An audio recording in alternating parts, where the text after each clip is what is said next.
Nihongi, The Chronicles of Japan, Chapter 13. The Emperor Wo. Asa Tsume Wikugyo no Sukuni. The Emperor Wo. Asatsumo Wakugo no Sukyun was a younger brother by the same mother of the Emperor Midzuho Wake. From infancy to puberty, the emperor was kind and unassuming.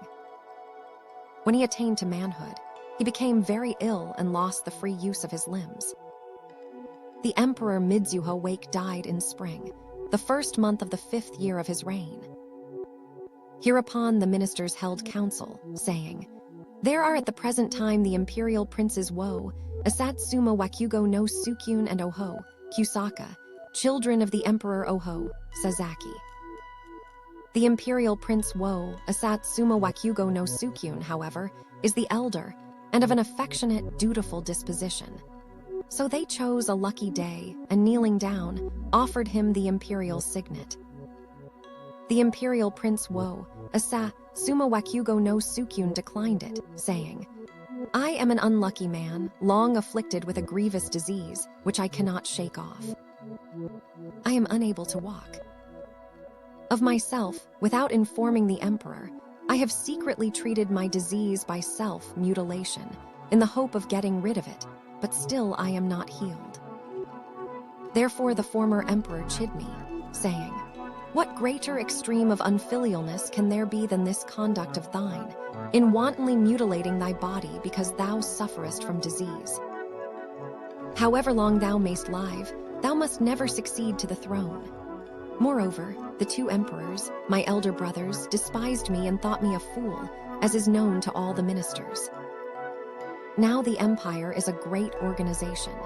The imperial dignity is a vast institution, and to be the father and mother of the people is the office of a sage.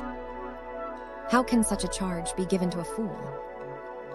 Make another choice of some wise prince, and let him be established as emperor. I, the unworthy one, may not presume to fill the office.'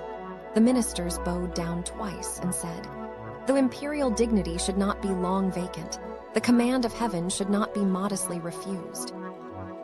We, thy servants, fear that if thou, the great prince, dost delay the time, and in opposition to the general desire dost refuse to rectify the name and dignity, the nation hopes will be disappointed. We pray therefore that the great prince, notwithstanding his sufferings, will yet assume the imperial dignity.' The imperial prince Wo, Asatsumo Wakugo no Sukyun, said, 'It is a weighty matter to take charge of the ancestral temples and the temples of the earth and of grain. I, the unworthy one, am grievously ill and am incompetent to fill this office worthily.' He continued to decline it and would not give his consent. Hereupon all the ministers persisted in their petition, saying, 'In the humble opinion of thy servants, thou, the great prince, art eminently worthy to take over charge of the temples of thy imperial ancestors. Even the myriad people of the empire all deem thee fit. We pray thee, O great prince, to give thy consent.' AD 412. First year, winter, 12th month. The prince concubine, Osaka no Oho, Nakatsuhime no Mikoto, was grieved at the mutterings of vexation of the ministers, and taking in her own person water for washing the hands, came before the imperial prince and addressed him, saying, 'Thou, O great prince, having declined to assume the dignity, it has remained vacant for years and months. The ministers and functionaries are grieved, and know not what to do. I pray thee, O great prince, comply with the general wish, and, however reluctantly, assume the imperial dignity.' The imperial prince, however, was loath to consent, and turning his back upon her, sat without saying a word. Hereupon Oho, Nakatsuhime no Mikoto, was afraid, and not knowing how to retire, remained in attendance on the prince for 4 or 5 half hours. It was then the 12th month, and the wind was blowing fierce and chill. The water in the basin, which Oho, Nakatsuhime, had brought overflowed and became frozen on her arm. Unable to endure the cold, she was almost dying. The imperial prince looked round and was shocked. He helped her to her feet and said to her, The succession to the dignity is so weighty a matter that I could not abruptly assume it. Therefore, I have not complied up to the present. Now, however, the request of the ministers is manifestly just. Why should I persist in my refusal? Hereupon, Oho, Nakatsuhime looked up delighted and told all the ministers, saying, "The imperial prince is about to give ear to the request of the ministers. Now is the time to offer him the imperial signet." Thereupon the ministers were much rejoiced, and on that same day delivered up to him the imperial signet with repeated obeisances.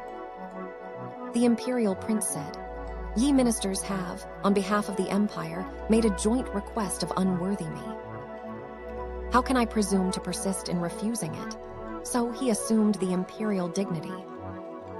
This year was the year Midzanoi Ni of the cycle. AD 413. Second year, spring, second month, 14th day. Osaka no Oho, Nakatsuhime was appointed empress. On this day, there was established on behalf of the empress the Osaka Bee. The empress was the mother of the imperial prince Kanashi Karu, of the imperial princess Nagata no Oho Iratsum, of the imperial prince Sakahi no Kuro Hiko, of the emperor Anaho, of the imperial princess Karu no Oho Iratsum, of the imperial prince Yatsuri no Shiro Hiko, of the emperor Oho Hatsus Wakatake, of the imperial princess Tajima no Takebana no Oho Iratsum, and of the imperial princess Sakami. At an earlier period, when the empress was at home with her mother, she was walking alone in the garden, when the Miyako of the land of Tsuk passed along the road which was beside the garden. He was on horseback, and looking over the hedge, he addressed the empress and said mockingly, "What an excellent gardener thou art." He also said, "Pray, madam, let me have one of those orchids." The empress accordingly plucked an orchid root and gave it to the man on horseback, asking him for what purpose he wanted the orchid. The man on horseback answered and said, "I am going to the mountain, and it is to brush away the midges." Then the empress reflected on this within her mind and recognized the want of respect in the words of the man on horseback. So she addressed him, saying, "Sir, I shall not forget this." Afterwards, in the year in which the empress attained the felicitous rank, she sought out the man on horseback who had asked her for an orchid, and having stated his former offense, wished to have him put to death. Hereupon the man who had asked for the orchid knocked his forehead on the ground, and making a deep obeisance, said, "Truly thy servant guilt is deserving of 10,000 deaths. At that time, however, I did not know that thou wert of high rank." Hereupon the empress remitted the penalty of death, but deprived him of his title and called him Inaki. AD 414. Third year, spring, first month, first day. An envoy was sent to Silla to procure a good physician. Autumn, 8th month. The physician arrived from Silla and was forthwith made to treat the emperor disease. No long time after, he was healed of his disease. The emperor was rejoiced, and having rewarded the physician liberally, sent him back to his own country. AD 415. Fourth year, autumn, 9th month, 9th day. The emperor made a decree, saying, "In the most ancient times, good government consisted in the subjects having each one his proper place, and in names being correct. It is now 4 years since we entered on the auspicious office. Superiors and inferiors dispute with one another. The 100 surnames are not at peace. Some by mischance lose their proper surnames. Others purposely lay claim to high family. This is perhaps the reason why good government is not attained to. Deficient in wisdom, although we are, how can we omit to rectify these irregularities? Let the ministers take counsel and inform me of their determination." All the ministers said, "If your majesty, restoring that which is lost and correcting that which is perverted, will thus determine houses and surnames, your servants will stake their lives in recommending the adoption of such a measure." 28th day. The emperor made a decree, saying, "The ministers, functionaries, and the Miyako of the various provinces each and all described themselves, some as descendants of emperors, others attributing to their race a miraculous origin, and saying that their ancestors came down from heaven. However, since the three powers of nature assumed distinct forms, many tens of thousands of years have elapsed, so that single houses have multiplied and have formed anew 10,000 surnames of doubtful authenticity. Therefore, let the people of the various houses and surnames wash themselves and practice abstinence, and let them, each one calling the gods to witness, plunge their hands in boiling water. The cauldrons of the ordeal by boiling water were therefore placed on the evil door of words, spur of the Amagashi hill. Everybody was told to go thither, saying, "He who tells the truth will be uninjured. He who is false will assuredly suffer harm." This is called kyuka takai. Sometimes mud was put into a cauldron and made to boil up. Then the arms were bared, and the boiling mud stirred with them. Sometimes an axe was heated red, hot, and placed on the palm of the hand. Hereupon everyone put on straps of tree, fiber, and coming to the cauldrons, plunged their hands in the boiling water, when those who were true remained naturally uninjured, and all those who were false were harmed. Therefore those who had falsified were afraid, and slipping away beforehand, did not come forward. From this time forward, the houses and surnames were spontaneously ordered, and there was no longer anyone who falsified them. AD 416. 5th year, 7th month, 14th day. There was an earthquake. Before this time, Tamada no Tsukyun, grandson of Katsuraki no Satsuhiko, had been commanded to superintend the temporary burial of the Emperor Midzu, wake. On the evening after the earthquake, Aso, Ohari no Muraji, was sent to examine the condition of the shrine of temporary burial. Now all the men assembled, and none were absent except Tamada no Tsukyun, who was not present. Aso reported to the emperor, saying, "Tamada no Tsukyun, the high officer of the shrine of temporary interment, was not to be seen at the temporary place of interment." Accordingly, Aso was sent again to Katsuraki to see Tamada no Tsukyun. On this day it so happened that Tamada no Tsukyun had gathered together men and women and was holding revel. Aso made a statement of all the circumstances to Tamada no Tsukyun. Tamada no Tsukyun was afraid that trouble might ensue and gave Aso a horse as a present. However, he secretly waylaid Aso and killed him on the road. Therefore he ran away and concealed himself within the precinct of the tomb of Takechai no Tsukyun. When the emperor heard this, he sent for Tamada no Tsukyun. Tamada no Tsukyun was suspicious and put on armor under his clothing and so presented himself. The border of the armor projected from within his garment. The emperor, in order to ascertain clearly how this was, made an unime named Woharita present sake to Tamada no Tsukyun. Now the unime, observing distinctly that there was armor underneath his clothing, reported this particularly to the emperor. The emperor got ready soldiers and was about to kill Tamada no Tsukyun when he secretly ran away and hid in his house. The emperor again dispatched soldiers who surrounded Tamada house, took him, and put him to death. Winter, 11th month, 11th day. The Emperor Midzu, wake was buried in the Mimihara Misasagi. AD 418. 7th year, winter, 12th month, 1st day. There was a banquet in the new palace. The emperor in person played on the lute, and the empress stood up and danced. When the dance was ended, she did not repeat the compliment. At that time, it was the custom at a banquet for the dancer, when the dance was ended, to turn to the person who occupied the highest place and say, "I offer thee a woman." Now the emperor said to the empress, "Why hast thou failed to say the usual compliment?" The empress was afraid. She stood up again and danced, and when the dance was over, she said, "I offer thee a woman." The emperor forthwith inquired of the empress, saying, "Who is the woman whom thou offerest me? I wish to know her name."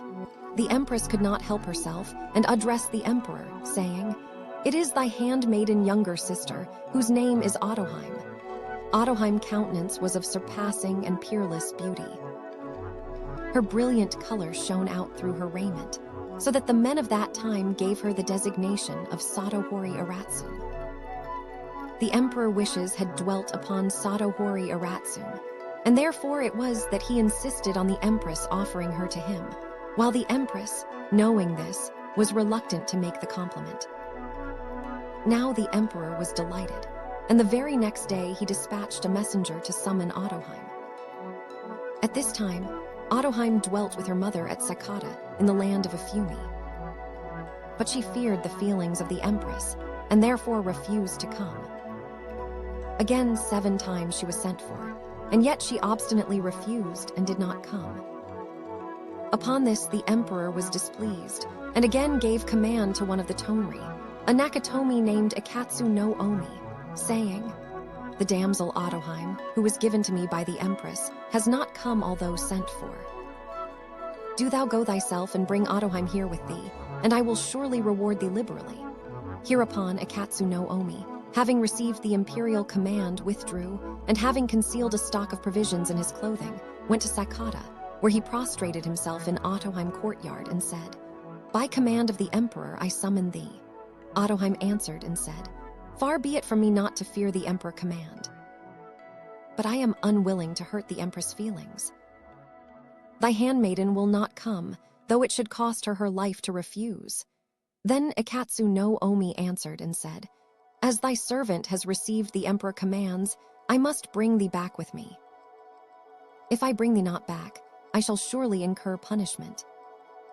Therefore it is better to die lying prostrate in this courtyard than to return and undergo the extreme penalty."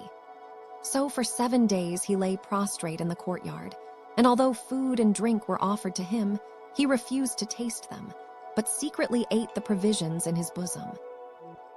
Hereupon Otoheim said, "By reason of the empress' jealousy, thy handmaiden has already disobeyed the emperor commands. To be the ruin of my lord, who art his faithful servant, would be another crime on my part." Accordingly, she came along with Akatsu no Omi. When they reached Kasuga in Yamato, they had food by the well of Akihi. Otoheim herself gave sake to the Omi and soothed his spirit.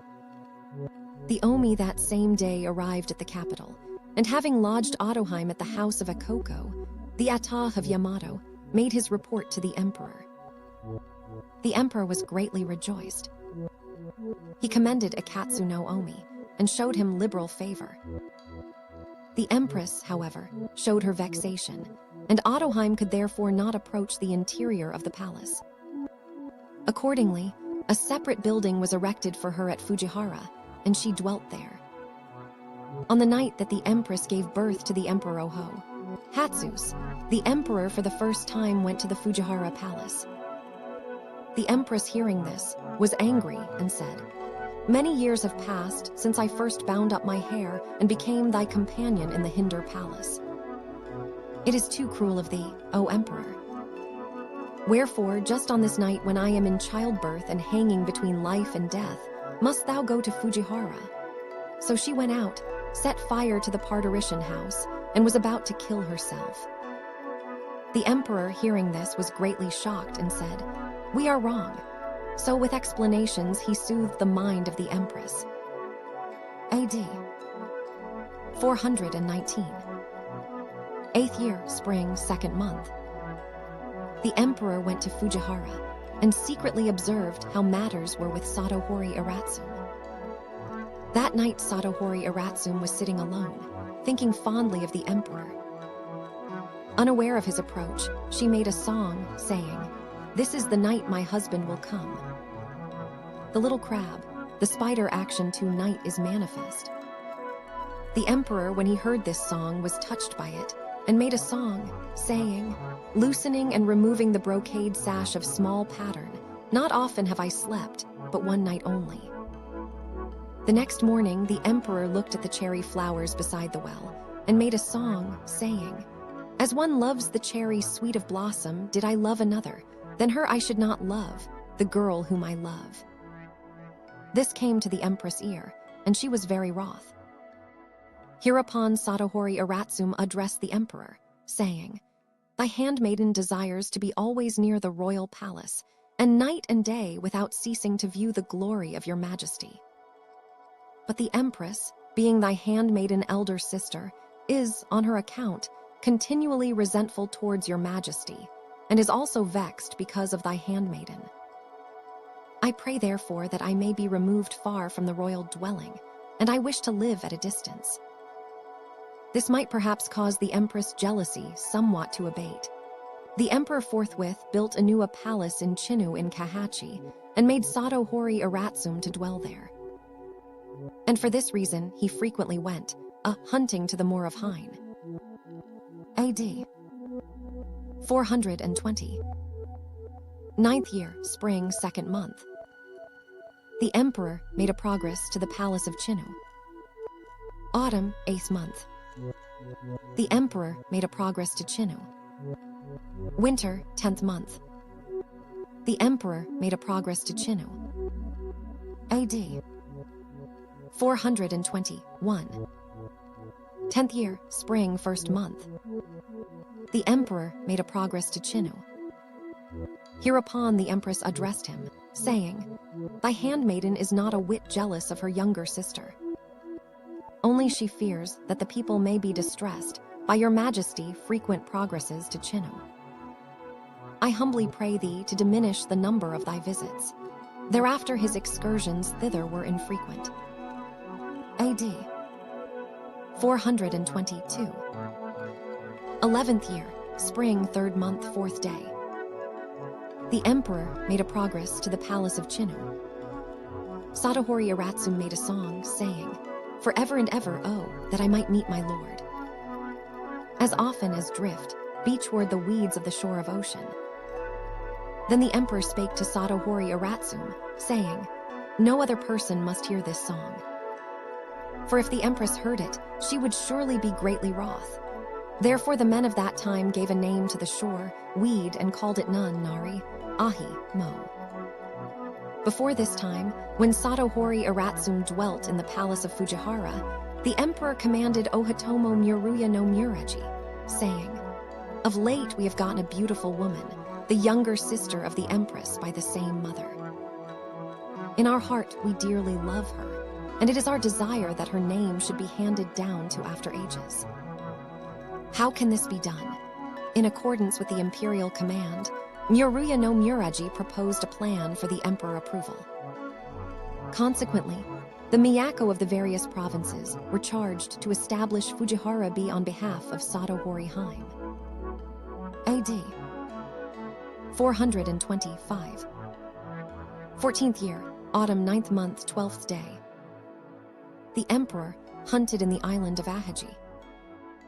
Now the deer, monkeys, and wild boar like dust, clouds confusedly filled the mountains and valleys. They sprang up like flames of fire. They were dispersed like flies. And yet all day long not a single beast was caught. Herewith the hunt was suspended, and divination was made anew. Then the god of the island gave an oracular utterance, saying, "It was by my intent that no beast was caught. In the bottom of the sea of Akashi there is a pearl. If this pearl is sacrificed to me, ye shall be able to catch all the beasts." Hereupon they proceeded to assemble the fishermen of the various places, and made them search the bottom of the sea of Akashi. When they dived into the sea, however, they were unable to reach the bottom. But there was one fisherman named Wisashi, a fisher of Naga, Zado in the province of Aha, who excelled all the fishers. He tied a rope to his loins, and went down to the bottom of the sea. After some time he came forth and said, "In the bottom of the sea there is a great sea ear, and this place is shining." Everybody said, "Probably the pearl which the god of the island has asked for is in this sea ear belly." Again he went in and searched for it. Hereupon Wisashi came to the surface with the great sea ear in his arms, but his breath had ceased, and he died on the surface of the waves. Afterwards, a rope was let down, and the bottom of the sea was measured. The depth was found to be 60 fathoms. When the sea ear was split open, a true pearl was found in its belly, in size like a peach. This was offered to the god of the island, and a hunt being made, they caught many beasts. But they grieved that Wasashi had met his death by entering the sea, and made a tomb, in which they reverently interred him. That tomb exists at the present day. AD 434. 23rd year, spring, 3rd month, 7th day. The imperial prince Kanashi Karu was made heir to the throne. He was fair to look upon, and those who saw him spontaneously loved him. His sister by the same mother, the imperial princess Karu no Oho, Iratsum, was also beautiful. The heir apparent thoughts were constantly bent on becoming united to the imperial princess Oho, Iratsum, but he dreaded the guilt and was silent. But his passion had become so violent that he was nigh on the point of death. Hereupon he thought to himself, I will not die for nothing. It may be a crime, but how can I endure? At last he became secretly united to her, and so his desperate passion became somewhat abated. Accordingly, he made a song, saying, On the foot dragging mountain rice fields are made. So high is the mountain, the water pipes are run beneath. Like them the hidden tears that I wept for my spouse, the unshared tears that I wept for my spouse. But today, this very day, freely our bodies touch. AD 435. 24th year, summer, 6th month. The soup for the emperor meal froze and became ice. The emperor wondered and had divination made in order to learn the meaning of it. The diviner said, There is domestic disorder, perhaps the illicit intercourse of near relations with one another. Then someone said, The heir apparent, Kanashi Karu, has seduced his younger sister by the same mother, the imperial princess Karu no Iratsum.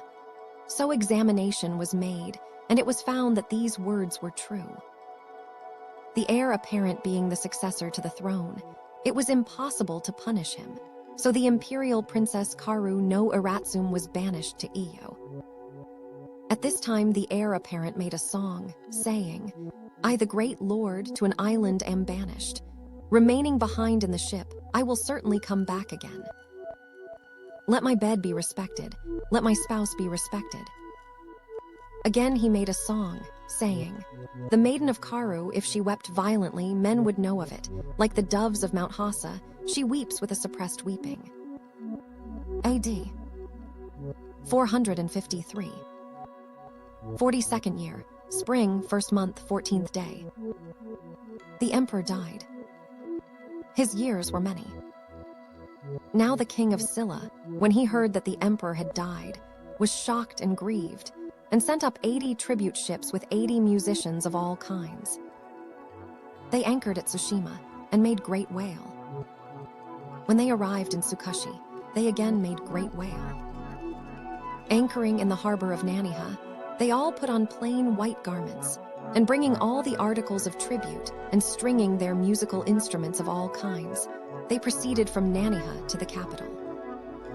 Sometimes they wept and wailed, sometimes they sang and danced, until at length they assembled at the shrine of temporary interment. Winter, 10th month, 10th day. The emperor was buried in the Misasagi of Naga, no Nohara in Kahachi. 11th month. The Silla messengers of condolence, when the funeral ceremonies were concluded, returned home. Now the men of Silla had always loved Mount Mimanashi and Mount Anebai, which are hard by the capital city. Accordingly, when they arrived at the Kotabiki hill, they looked back and said, Anime Heya. Mimi Heya. This was simply because they were unpracticed in the common speech, and therefore corrupted Mount Anebai, calling it Anime, and corrupted Mount Mimanashi, calling it Mimi. Now the Yamato no Muma, Kahai B, who were in attendance on the men of Silla, heard these words, and conceived a suspicion that the Silla men had had intercourse with the Anime. So they made them go back, and gave information to the imperial Prince Ohohatsus.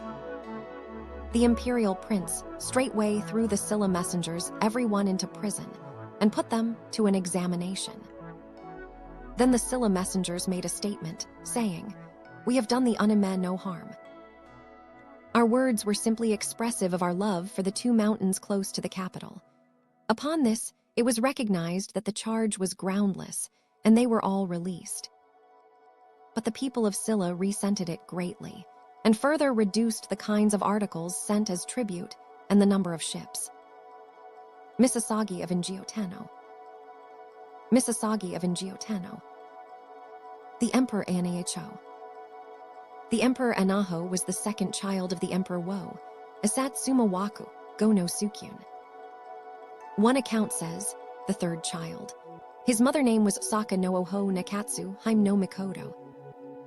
She was the daughter of the imperial Prince Waka, Nuke, Fuda, Mata. The emperor died in the 42nd year of his reign, spring, the 1st month. In winter, the 10th month, the funeral ceremonies were completed.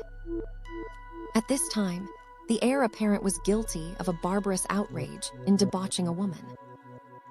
The nation censured him, and the ministers would not follow him, but all without exception gave their allegiance to the imperial Prince Anaho. Hereupon the heir apparent wished to attack the imperial Prince Anaho, and to that end secretly got ready an army. The imperial Prince Anaho also raised a force, and prepared to give battle.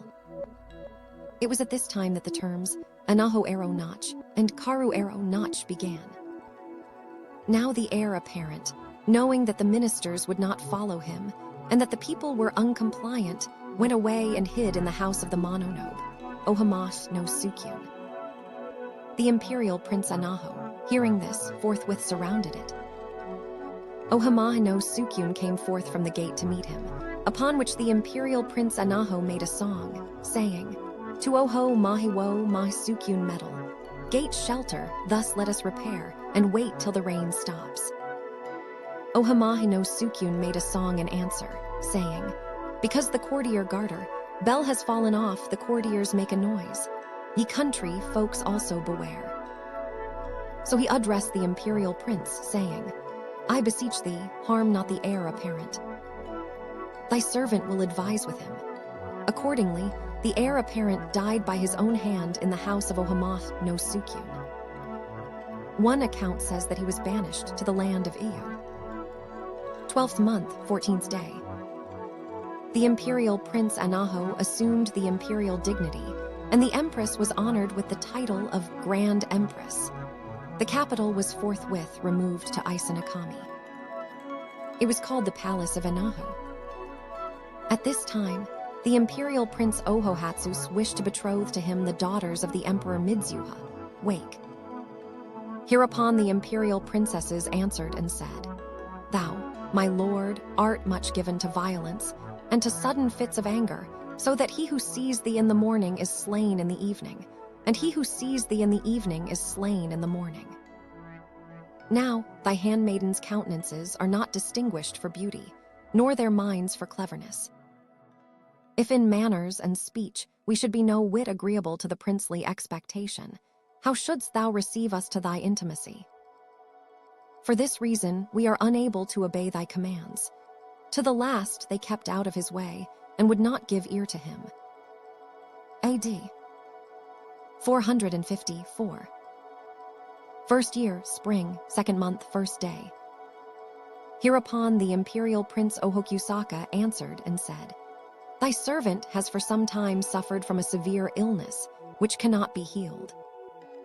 He may be compared to a ship which has taken in its cargo and is waiting for the tide. Death, however, is our destiny, and there is no sufficient reason for regret. Only I cannot die in peace because my younger sister, the imperial Princess Hada, will be left alone and unprotected. If now your majesty will not loathe her for her ugliness, and will allow her to complete the number of the duckweed flowers, it will be a matter for the deepest gratitude. How should I decline the favor of thy commands?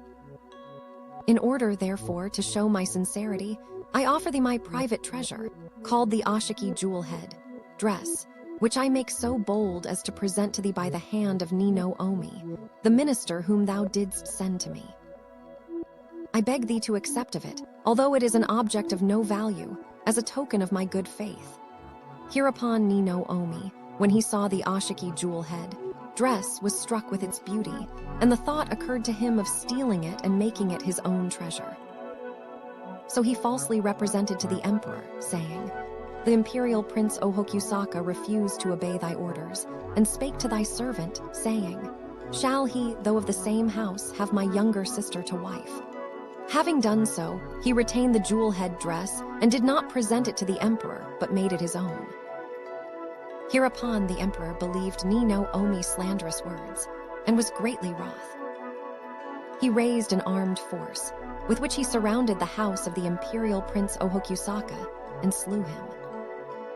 At this time the Hikakas, Kishi of Naniha, father and sons, were all in the service of the imperial prince Ohokusaka, and they were all grieved that their lord should die without a crime. Accordingly the father took in his arms the prince's head, and the two sons took up each one of the prince's legs and cried aloud, saying, "Alas, our lord has died without a crime. Were we three, father and sons, who served him in life, not to follow him in death, we should be no true retainers." So they cut their throats, and died beside the imperial corpse. The army, to man, all wept tears. Upon this the emperor took Nakashi Haim, the imperial prince Ohokusaka wife, and bestowing her within the palace, made her his concubine. Ultimately he sent for the imperial princess Hata, and gave her to the imperial prince Ohohatsus to wife. This year was the year Kenoi Muma of the cycle. AD 455. Second year, spring, first month, 17th day. Nakashi Haim, no Mikoto, was appointed empress. The emperor loved her exceedingly. Before this time, Nakashi Haim no Mikoto bore Prince Meiwa to the imperial prince Ohokusaka. On his mother account, he escaped punishment and was always brought up within the palace. AD 456. Third year, autumn, 8th month, 9th day. The emperor was assassinated by Prince Meiwa. After 3 years, he was buried in the Misasagi of Fushimi at Sugahara. B.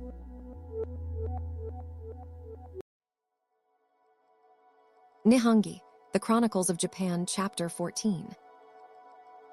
The Emperor Oho, Hatsuswakatake. The Emperor Oho, Hatsuswakatake, was the 5th child of the Emperor Wo, Asatsuma Wakugo no Sukyun. When the emperor was born, a supernatural radiance filled the building. When he grew to manhood, he was distinguished for sturdy strength. In the 8th month of the 3rd year of his reign, the Emperor Anaho went to the mountain palace with the intention of taking the hot baths. At length, he went up into a lofty tower and was enjoying the prospect. Accordingly, he commanded sake to be brought and a banquet to be held. So then, whilst his mind was at ease and his pleasure at its height, in the course of conversation he turned to the empress and addressed her, saying, "Our younger sister, although thou art our friend, we fear Prince Meiwa." Now Prince Meiwa, who was only a boy, was playing below the tower and heard everything that was said. Afterwards the Emperor Anaho, making a pillow of the empress' knees, fell asleep in daylight drunkenness. Hereupon Prince Meiwa, watching the time when he was sound asleep, stabbed and murdered him. On this day one of the Oho Tonri ran and said to the emperor, "The Emperor Anaho has been murdered by Prince Meiwa." The emperor was greatly shocked, and straightway being suspicious of his elder brothers, put on his armor and girded himself with his sword. Taking command of his troops in person, he urgently questioned the imperial prince Yatsuri no Shiro, Hiko. The imperial prince, seeing that he wished to do him a mischief, sat silent and said not a word. So the emperor drew his sword and slew him. Next, he urgently questioned the imperial prince Sakahi no Kurohiko. But this imperial prince also knew that he was about to do him a mischief, and sat silent, saying not a word. The emperor's rage became still more violent, so with the further object of killing Prince Meiwa as well, he examined him as to the reason of his conduct. Prince Meiwa said, "Thy servant has never sought the celestial dignity. He has only revenged himself on his father enemy." The imperial prince Sakahi no Kurohiko, who feared profoundly the suspicion in which he was held, communicated secretly with Prince Meiwa, and they at last found an opportunity of getting away together. They fled to the house of the Oho, Omitsubura. The emperor sent a messenger to ask for them. The Oho Omi replied by a messenger, saying, "I may possibly have heard of a vassal in time of trouble taking refuge in a royal chamber, but I had never seen princes conceal themselves in the house of a vassal." At this very time, the imperial prince Sakahi no Kurohiko and Prince Meiwa, trusting profoundly in thy servant heart, have come to thy servant house. How can I have the heart to send them to thee? In consequence of this, the emperor raised a still greater army and surrounded the Oho Omi house. The Oho Omi came out, and standing in the courtyard, tied his garters. At this time the Oho Omi wife brought the garters, and heart broken, alas, made a song, saying, "The Omi child cloth trousers 9, fold having put on, standing in the courtyard his garters he adjusts." The Oho Omi, when he had finished dressing, advanced to the gate of the camp, where he knelt down and said, "Thy servant cannot obey thy orders, even though his refusal costs him his life. There is a saying of a man of old, the will of even a common man cannot be taken from him. This is precisely thy servant case. I humbly beseech the great prince to allow thy servant daughter, Kara, Haim, and the 7 buildings of Katsuraki, which I now offer thee, to be received as a ransom for their offenses." The emperor would not permit it, but set fire to the houses and burnt them. Hereupon the Oho Omi with the imperial prince Kurohiko and Prince Meiwa were all burnt to death together. Now Nihon Sukyun, Muraji of the Sakahi B, took in his arms the imperial prince's dead body, and so was burnt to death. His household took up that which was burnt, but were never able to sort out the bones. They were deposited in one coffin and buried together on the hills south of Tsukumoto in Imaki, no Aya. Winter, 10th month, 1st day. The emperor resented the emperor, Anaho, having formerly wished to transfer the kingdom to the imperial prince Ikenobe no Ashiha, and to commit the succession definitively to his charge. So he sent a man to the imperial prince Ikenobe no Ashiha, and treacherously arranged with him to go a-hunting. Inviting him to go on an excursion to the moors, he said, "Kara, Bukuro, the Kimi of the Sasaki mountain in Ohomi, tells me that now on the Kaya Moor in Kutawada in Ohomi, there are wild boars and deer in plenty. The horns they bear are like the twigs of withered trees. Their legs are thick together like a grove of bushes. The breath which they breathe resembles the mists of morning. Along with the imperial prince, I wish in the 1st month of winter, when the sky is cloudy and the cold wind blows keenly, to go for an excursion to the moors, where we may somewhat divert our minds by running archery." The imperial prince Ikenobe no Ashiha accordingly followed the hunt. Hereupon the emperor Ohohatsus drew his bow and putting his horse to a gallop, called out falsely, saying, "There is a wild boar," and shot the imperial prince Ikenobe no Ashiha dead. A man of the imperial prince household named Yūryaku of the Saheki B took the dead body in his arms. In his consternation, he knew not what to do, but writhed on the ground and called aloud upon his master, going to and fro. The emperor put him to death also. In this month, the imperial prince Mamuma, who had formerly been pleased with Musa, a place belonging to the Kimi of Miwa, and wishing to shake off his cares, went thither. While on his way, he unexpectedly fell in with a force which had been sent against him. He joined battle with them at the well of Aiha in Miwa, but was soon taken prisoner. When about to be executed, he pointed to the well and pronounced a curse, saying, "This water may be drunk by the people only. Royal persons alone may not drink of it." 11th month, 13th day. The emperor ordered commissioners to erect a lofty pavilion at a sakura in Hatsus, in which he assumed the imperial dignity and at last established the palace. He appointed Matori, Heguri no Omi as Oho, Omi and Muruya, Oho Tomo no Muraji and me, Mononobe no Muraji he made Oha Muraji. AD 457. First year, spring, 3rd month, 3rd day. The imperial princess Kusaka, no Hatahi Haim, was appointed empress. In this month, 3 concubines were appointed. The senior of these, named Kara, Haim, daughter of the Oho Omi of Tsubura in Katsuraki, was the mother of the Emperor Shiraga Take, Hiro, Kuni Oshiwaka Yamato Nikko, and of the imperial princess Waka, Tarashi, Haim. This imperial princess attended to the sacrifices of the great deity of Ise. Next there was Waka, Haim, daughter of the Omi of Kibai no Kemitsumichi. She bore 2 sons. The elder was called the imperial prince Ihashiro, and the younger the imperial prince Hashikaha no Waka Miya. Next there was Waguna Kimi, daughter of Fukame, Omi of Wani in Kasuga. She was the mother of Princess Kasuga, no Oho. Iratsum Waguna Kimi was originally an unime. The emperor gave 1 night to her, and she became pregnant. Ultimately, she gave birth to a girl. The emperor had suspicions and would not bring her up. When the girl was able to walk, the emperor was in the great hall with the Oho, Muraji Mi, of the Mononobe, in attendance on him. The girl crossed the courtyard. Mi, the Oha Muraji, looking round, said to the ministers, "What a pretty girl." There is a saying of the men of old, "Thou art like thy mother." Whose little girl is she said to be who is walking with leisurely pace in the pure court? The emperor said, "Why dost thou ask?"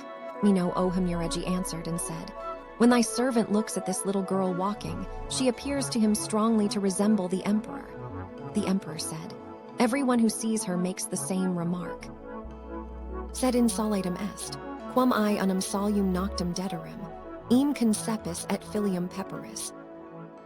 Quam ob rem suspicions mihi exciditi sunt, Oha Muraji dixit, sed in hac una noct quadis cum e rem habuisti, septies, inquit imperator. Oha Muraji loquitur, si hic femina puro corpor et pura, ment recepit unum noctum quam I dedisti, cur tam facile concipis suspicions et nollis fider alterius castitati. Servis tuus audivit feminas qui facile pregnantes, fiant vel tactu bracarum concipere. Multo magis, quam todam noctum dederis, sign justa ration non debs suspicions concipere. The emperor, by order to the Oha Muraji, made the little girl an imperial princess and appointed her mother to be a concubine. This year was the year Hinodo Torai of the cycle. AD 458. Second year, autumn, 7th month. Iksuheim of Pekshe, in despite of the emperor intention to favor her, had an amour with Tate of Ishikaha. In an old book it is said, Tate, the ancestor of the Abido of Momohi in Ishikaha. The emperor was greatly enraged, and giving his commands to the Oha Muraji Muruya of the Ohatomo house, sent some Kyumbi who stretched the 4 limbs of the woman on a tree. The tree was placed over a cupboard, which was set fire to, and she was burnt to death. The Shinsen of Pekshe says, in the 6th year of the cycle King Kiro ascended the throne. The emperor sent Aritoku hither to ask for a Nyarang. Pekshe adorned the daughter of the Lady Moni, called the Nyarang Churk K, and sent her as tribute to the emperor. Winter, 10th month, 3rd day. The emperor made a progress to the palace of Yashino, and on the 6th he proceeded to Mimes. Giving orders to the wardens, he indulged in the chase. They climbed the towering peaks, They crossed the wide jungles. Before the shadows fell, out of 10, 7 or 8 had been caught. Every time they hunted, they caught many, so that the birds and beasts were almost exhausted. At length, they rested by the springs and groves, and sauntered together in the thickets and meadows. Halting his footmen, the emperor counted the chariots and horses. Then he inquired of the ministers, saying, "It is a pleasure of the hunting field to make the stewards cut up the fresh meat. Suppose that you and we cut it up ourselves." The ministers were taken aback and could find no answer. Hereupon the emperor became very wroth, and drawing his sword, slew one of the stewards named Mumakahi of Ohatsu. On this day, the imperial cortege arrived from the Yashino palace. The people of the province all shook with fear. In consequence, the Grand Empress and the Empress, hearing of this, were full of apprehension, and sent to meet him Haim, the Unime of Yamato, to offer him sake. The emperor, seeing the beauty of the Unime countenance, and the elegance of her appearance, softened his looks, and with a pleased expression said, "How should I not wish to behold thy pleasing smile?" So hand in hand with her, he entered the Hinder Palace, where he addressed the Empress Dowager, saying, "Into day hunt we took many birds and beasts. We wished, along with the ministers, to cut up the fresh meat, and to have a banquet on the moor. But having proposed this to them, not one of them gave us an answer. Therefore did we get angry." The Empress Dowager, knowing the feeling which dictated these words of the emperor, mollified him, saying, "The ministers did not understand that your majesty, in connection with the sport on the hunting field, was establishing a flesher's bee, and therefore did condescend to ask their opinion, so that their silence was reasonable, and it was hard for them to reply. But even now, 'tis not too late to offer them. I will make a beginning with myself. My steward Nagano is good at making mincemeat. I beg permission to present him to thee." The emperor knelt down and accepted him, saying, "It is good. This is what the rustic means when he says, 'The nobles understand each other hearts.'" The Empress Dowager saw the emperor gratification, and pleasure filled her bosom. She further wished to offer men and said, "There are my 2 scullions, Masakita and Takame, of the Mito Bee of Yuta. I beg leave to add these 2 men to the others to form a flesher's bee. From this time forward, Akoko no Tsukyun, the Miyako of the province of Yamato, sends some of the Katori wake of Saho to form the flesher's bee. The Omi, the Mureji, the Tomo no Miyako, and the Kuni no Miyako also, following, presented some, one after another. In this month, the Fumubito bee and the Tonri bee of Kahakami were instituted. The emperor, taking his heart for guide, wrongfully slew many men. The empire censured him and called him the greatly wicked emperor. The only persons who loved him were Awo Musa no Suguri of the scribes Bee and Hakatoko, Hinokuma no Tami, Tsukahi. AD 459. 3rd year, summer, 4th month. Kunami, Abe no Omi, uttered a slander respecting the imperial princess Taku, Hada and Teikiko, Ihoki be no Mureji, the bath official, saying, "Teikiko has had illicit intercourse with the imperial princess." Teikiko's father, Kikoyu, hearing this rumor, was afraid lest calamity might overtake himself, and persuaded Teikiko to come with him to the river Ihoki. There, pretending to make cormorants dive into the water to catch fish, he took him unawares and slew him. When the emperor heard this, he sent messengers to question the imperial princess. The imperial princess answered and said, "Thy handmaiden knows nothing." Suddenly the imperial princess took a divine mirror and went to Isuzu no Kahakami, and watching for a time when no one was passing, buried the mirror and hanged herself. The emperor became suspicious on account of the imperial princess' absence, and constantly sent persons in the dead of night to search in all directions. When they came to Kahakami, a rainbow appeared like unto a serpent, 4 or 5 rods in length. When they dug the place from which the rainbow sprang, they found the divine mirror, and no great distance off, they discovered the imperial princess' body. On ripping her open and making examination, there was in her belly something like water, and in the water there was a stone.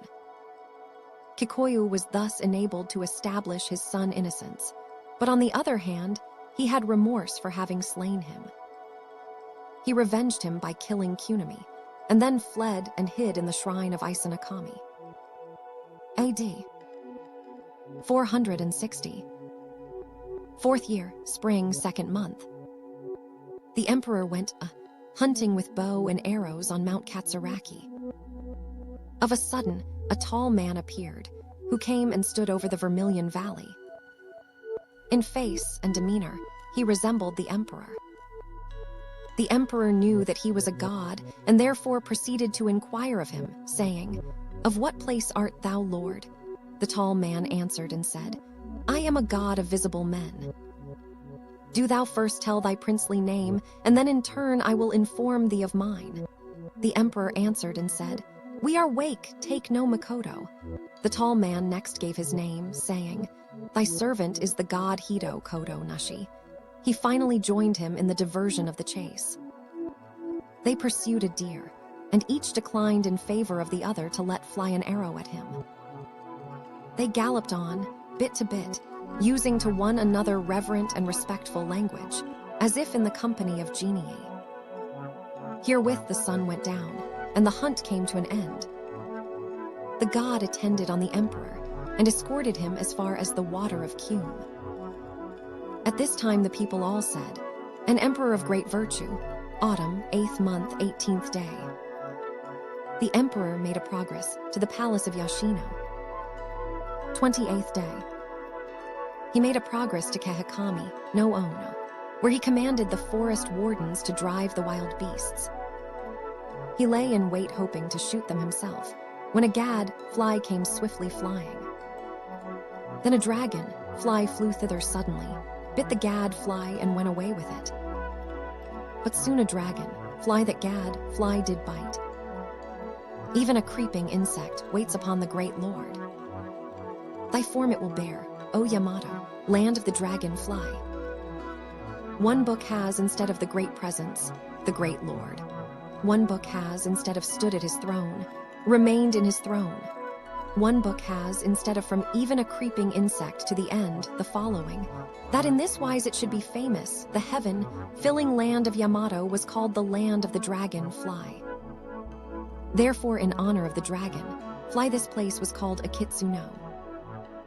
AD 461. 5th year, spring, 2nd month. The emperor hunted on Mount Katsuraki. Suddenly there came a supernatural bird, in size like a sparrow, with a long tail which trailed upon the ground. Now this bird chirruped, saying, "Have a care. Have a care." Then suddenly there appeared, issuing furiously from the herbage, a raging wild boar of which they had been in chase, and pursued the men. The huntsmen in great terror climbed up into trees. The emperor commanded his attendants, saying, "When a savage beast meets with man, it straightway halts. Encounter it with a shot from your bows, and then stab it." The attendants were of an effeminate nature. They climbed up trees, and changed countenance, and their 5 senses were masterless. The raging wild boar came straight on, and tried to bite the emperor. But the emperor with his bow pierced it, and stayed its course. Then, raising his foot, he killed it with a kick. Hereupon, when the chase was over, he wanted to cut down the attendants. The attendants, when about to be executed, made a song, saying, "Oh, my elder brother, thou alder tree branch over Ariwo, to which I climbed up in flight, dreading the snorting of the wild boar that was shot by our great lord who rules peacefully." The empress, hearing their lament, was sorry for them, and tried to stay. The emperor said, "The empress is taking part, not with the emperor, but with the attendants." She answered and said, "The people all say, His Majesty is fond of the chase and loves game. Is not this wrong? If now your Majesty, on account of a savage boar, puts to death your attendants, your Majesty is, as it were, not different from a wolf." The emperor with the empress went up into their carriage and returned home. Amid cries of "Long live the emperor," he said, "How delightful is this! Everybody has caught game, and we have caught good words, which we have brought back with us." Summer, 4th month. Lord Kasuni of Pekshe, having learnt by rumor that Iksuheim had been put to death by burning, held council, saying, "The ancient custom of sending tribute of women to be made uname is contrary to decorum, and is injurious to our country reputation. Henceforward it is unmeet that women be sent as tribute." Accordingly, he intimated to his younger brother, Lord Kun, saying, "Do thou go to Japan and serve the emperor." Lord Kun answered and said, "My lord commands must not be disobeyed. I pray thee give me one of thy consorts, and then I will undertake this mission." Lord Kasuni accordingly took one of his consorts who was pregnant, and having given her in marriage to Lord Kun, said, "The month for the delivery of this pregnant consort of mine has already arrived. If she should be delivered on the journey, I pray thee place on board a ship, and whatever place thou mayest have arrived at, cause it to be at once sent back to this country." So at last he took his leave, and went on his mission to the court. 6th month, 1st day. The pregnant consort realized the words of Lord Kasuni, and gave birth to a child in the island of Kahara in Tsukashi.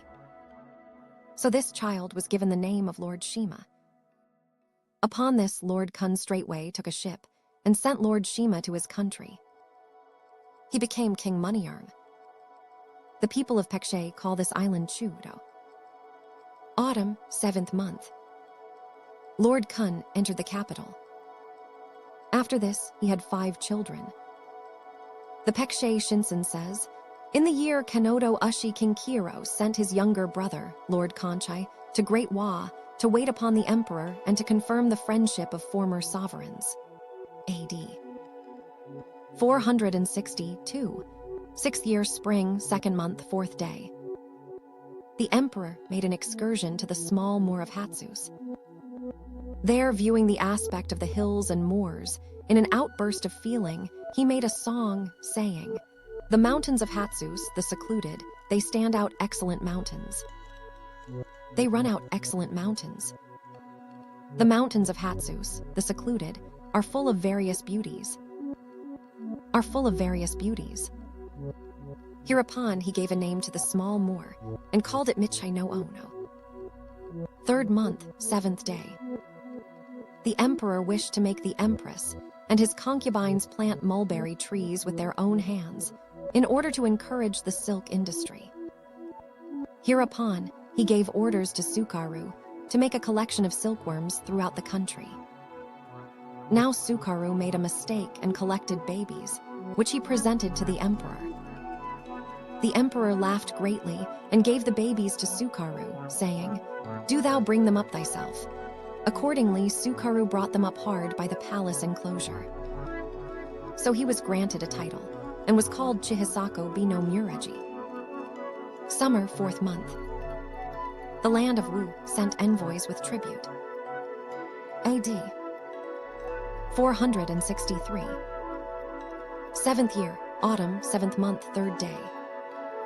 The emperor commanded Sukaru Chihisako Bino Mureji, saying, "It is our desire to see the form of the deity of Mamuro Hill.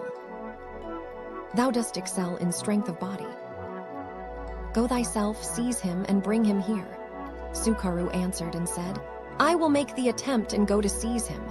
So he ascended the hill of Mamuro and caught a great serpent, which he showed the emperor, who had not practiced abstinence. Its thunder rolled, and its eyeballs flamed. The emperor was afraid, and, covering his eyes, would not look upon it, but fled into the interior of the palace. Then he caused it to be let loose on the hill, and giving it a new name, called it Ikazachi. 8th month. One of the tonri named Oho, Sara, of the bow makers bee of Kibai, went home on some urgency. Sakitsuya Omi of Lower Kibai detained Oho, Sora, and for several months would not consent to allow him to go up to the capital. The emperor sent Mike no Kimi, a man of valor, to fetch him. Oho, Sora came in obedience to the summons and said, "Sakitsuya took young girls to represent the emperor men, and grown, up women to represent his own men. Then he made them fight with one another, and on seeing that the young girls were victorious, drew his sword and slew them. At another time, he took a small cock, which he called the emperor cock, and pulled out its feathers and clipped its wings. Then he took a large cock, which he called his own cock, attached to it a bell, and armed its spurs with metal. Then he matched them together, and when the naked bird got the better of the other, he again took out his sword and killed it. When the emperor heard this story, he sent 30 soldiers of the Monono B, who put Sakatsuya to death, with 70 persons of his household. This year Tasa, Omi of Upper Kibai, while on duty beside the palace, praised Waka, Haim abundantly to his friends, saying, "Of all the beautiful women in the empire, there is none to compare with my wife. How blooming, how gentle, how graced with various charms, how radiant, how genial, what perfection in every feature. She uses not flower of lead, she adds not oil of orchids.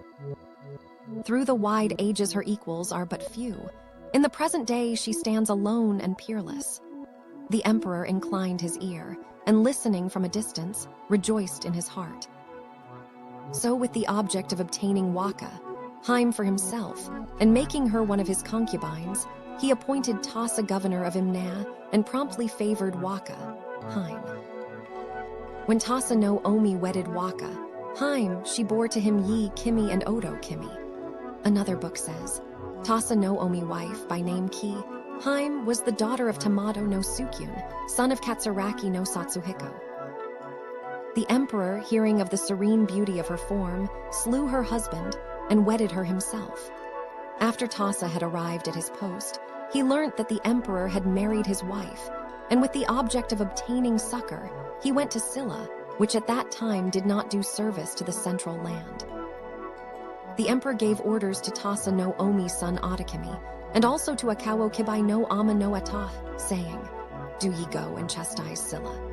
At this time, a skilled artisan of Western Aya named Quan, in Kairi, who was near the emperor, came forward and represented to him, saying, "There are in the land of Han many who are more skillful than thy slave. Let them be sent for and made to serve thee." The emperor commanded his ministers, saying, "Then let Quan, in Kairi be joined to Adakimi and the others, and let him get instructions from Pekshe. At the same time let an imperial rescript be delivered directing Pekshe to offer skilled men." Hereupon Adakimi, in execution of these commands, took with him a body of men and proceeded as far as Pekshe. When he entered that land, a god of the country, assuming the form of an old woman, suddenly met him on the road. Adakimi inquired of her whether the country was far or near. The old woman answered and said, "If thou goest on for one day more, thou wilt then arrive there." Adakimi thought to himself that the way was too far, and returned without having chastised it. He got together the Imaki skilled artisans who had been given as tribute by Pekshe on a large island, and under the pretense of awaiting a fair wind, tarried there for several months. Tasa no Omi, the governor of Imna, pleased that Adakimi had gone away without chastising Silla, secretly sent a man to Pekshe to warn Adakimi, saying, "Is thine own head so firm that thou canst chastise others? A report has reached me that the emperor has wedded my wife, with the result that he has had children by her. As I now fear that calamity may reach my own person, it is well that I should wait with foot uplifted. Do thou, my son, come over and betake thyself to Pekshe, and prevent it from communicating with Japan, while I will repair to and hold Imna, and will also hold no communication with Japan." Adakimi wife Kusu, Haim had profound patriotic sentiment. The sense of duty between lord and vassal was strong in her. Her loyalty surpassed the bright sun. Her principles excelled the evergreen fir. She abominated such treason, and having stealthily killed her husband, secretly buried him in the chamber. Then she remained in the large island with Akawo, Ama no Atah, in charge of the skilled artisans presented by Pekshe. The emperor, hearing that Adakimi was missing, sent Katashiha, Hitaka no Kishi, and Ko and Churn. These messengers together made their report to the emperor. They were accordingly ultimately settled in the village of Hirakitsu in Ado in the province of Yamato, where many of them died of disease. In consequence of this, the emperor commanded Nyoruya, Ohitomo no Ohimuriji, to instruct Tsukami, Yamato no Ayano to remove Ko, Kwai of the potter's bee, Kaiern Kwai of the saddler's bee, In Sa Ka of the painter's bee, Churng and Na of the brocade weaver's bee, and Mayo, and Na the interpreter, all belonging to the new Aya, to other residences at the following 3 places, viz. Upper Mamohara, Lower Mamohara, and Megami no Hara. A certain book says, Adakimi Kibai no Omi returned from Pekshe and presented a bee of Aya workmen, a bee of tailors, and a bee of fleshers. AD 461. 8th year, spring, 2nd month. Awo Musa no Suguri and Haka Toko, Hinokuma no Tamitsukahi, were sent to the country of Wu. From the accession of the emperor up to this year, 8 years had now passed, during which the land of Silla was refractory and given to vain talk, and did not send presents. Therefore they feared the intentions of the central land, and cemented friendship with Courier. Consequently, the king of Courier sent 100 picked soldiers to guard Silla. After a while, one of these Courier soldiers returned to his own country on furlough. Now he took with him a Silla man as groom. Turning to him, he addressed him, saying, "Thy country will be conquered by my country ere long." When the groom heard this, he pretended a pain in his belly, and retiring, remained behind. At length, he made his escape to his own country, and told what had been said.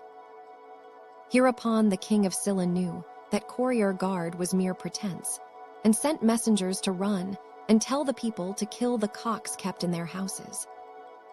The people knew his meaning, and killed all the men of courier resident in the country.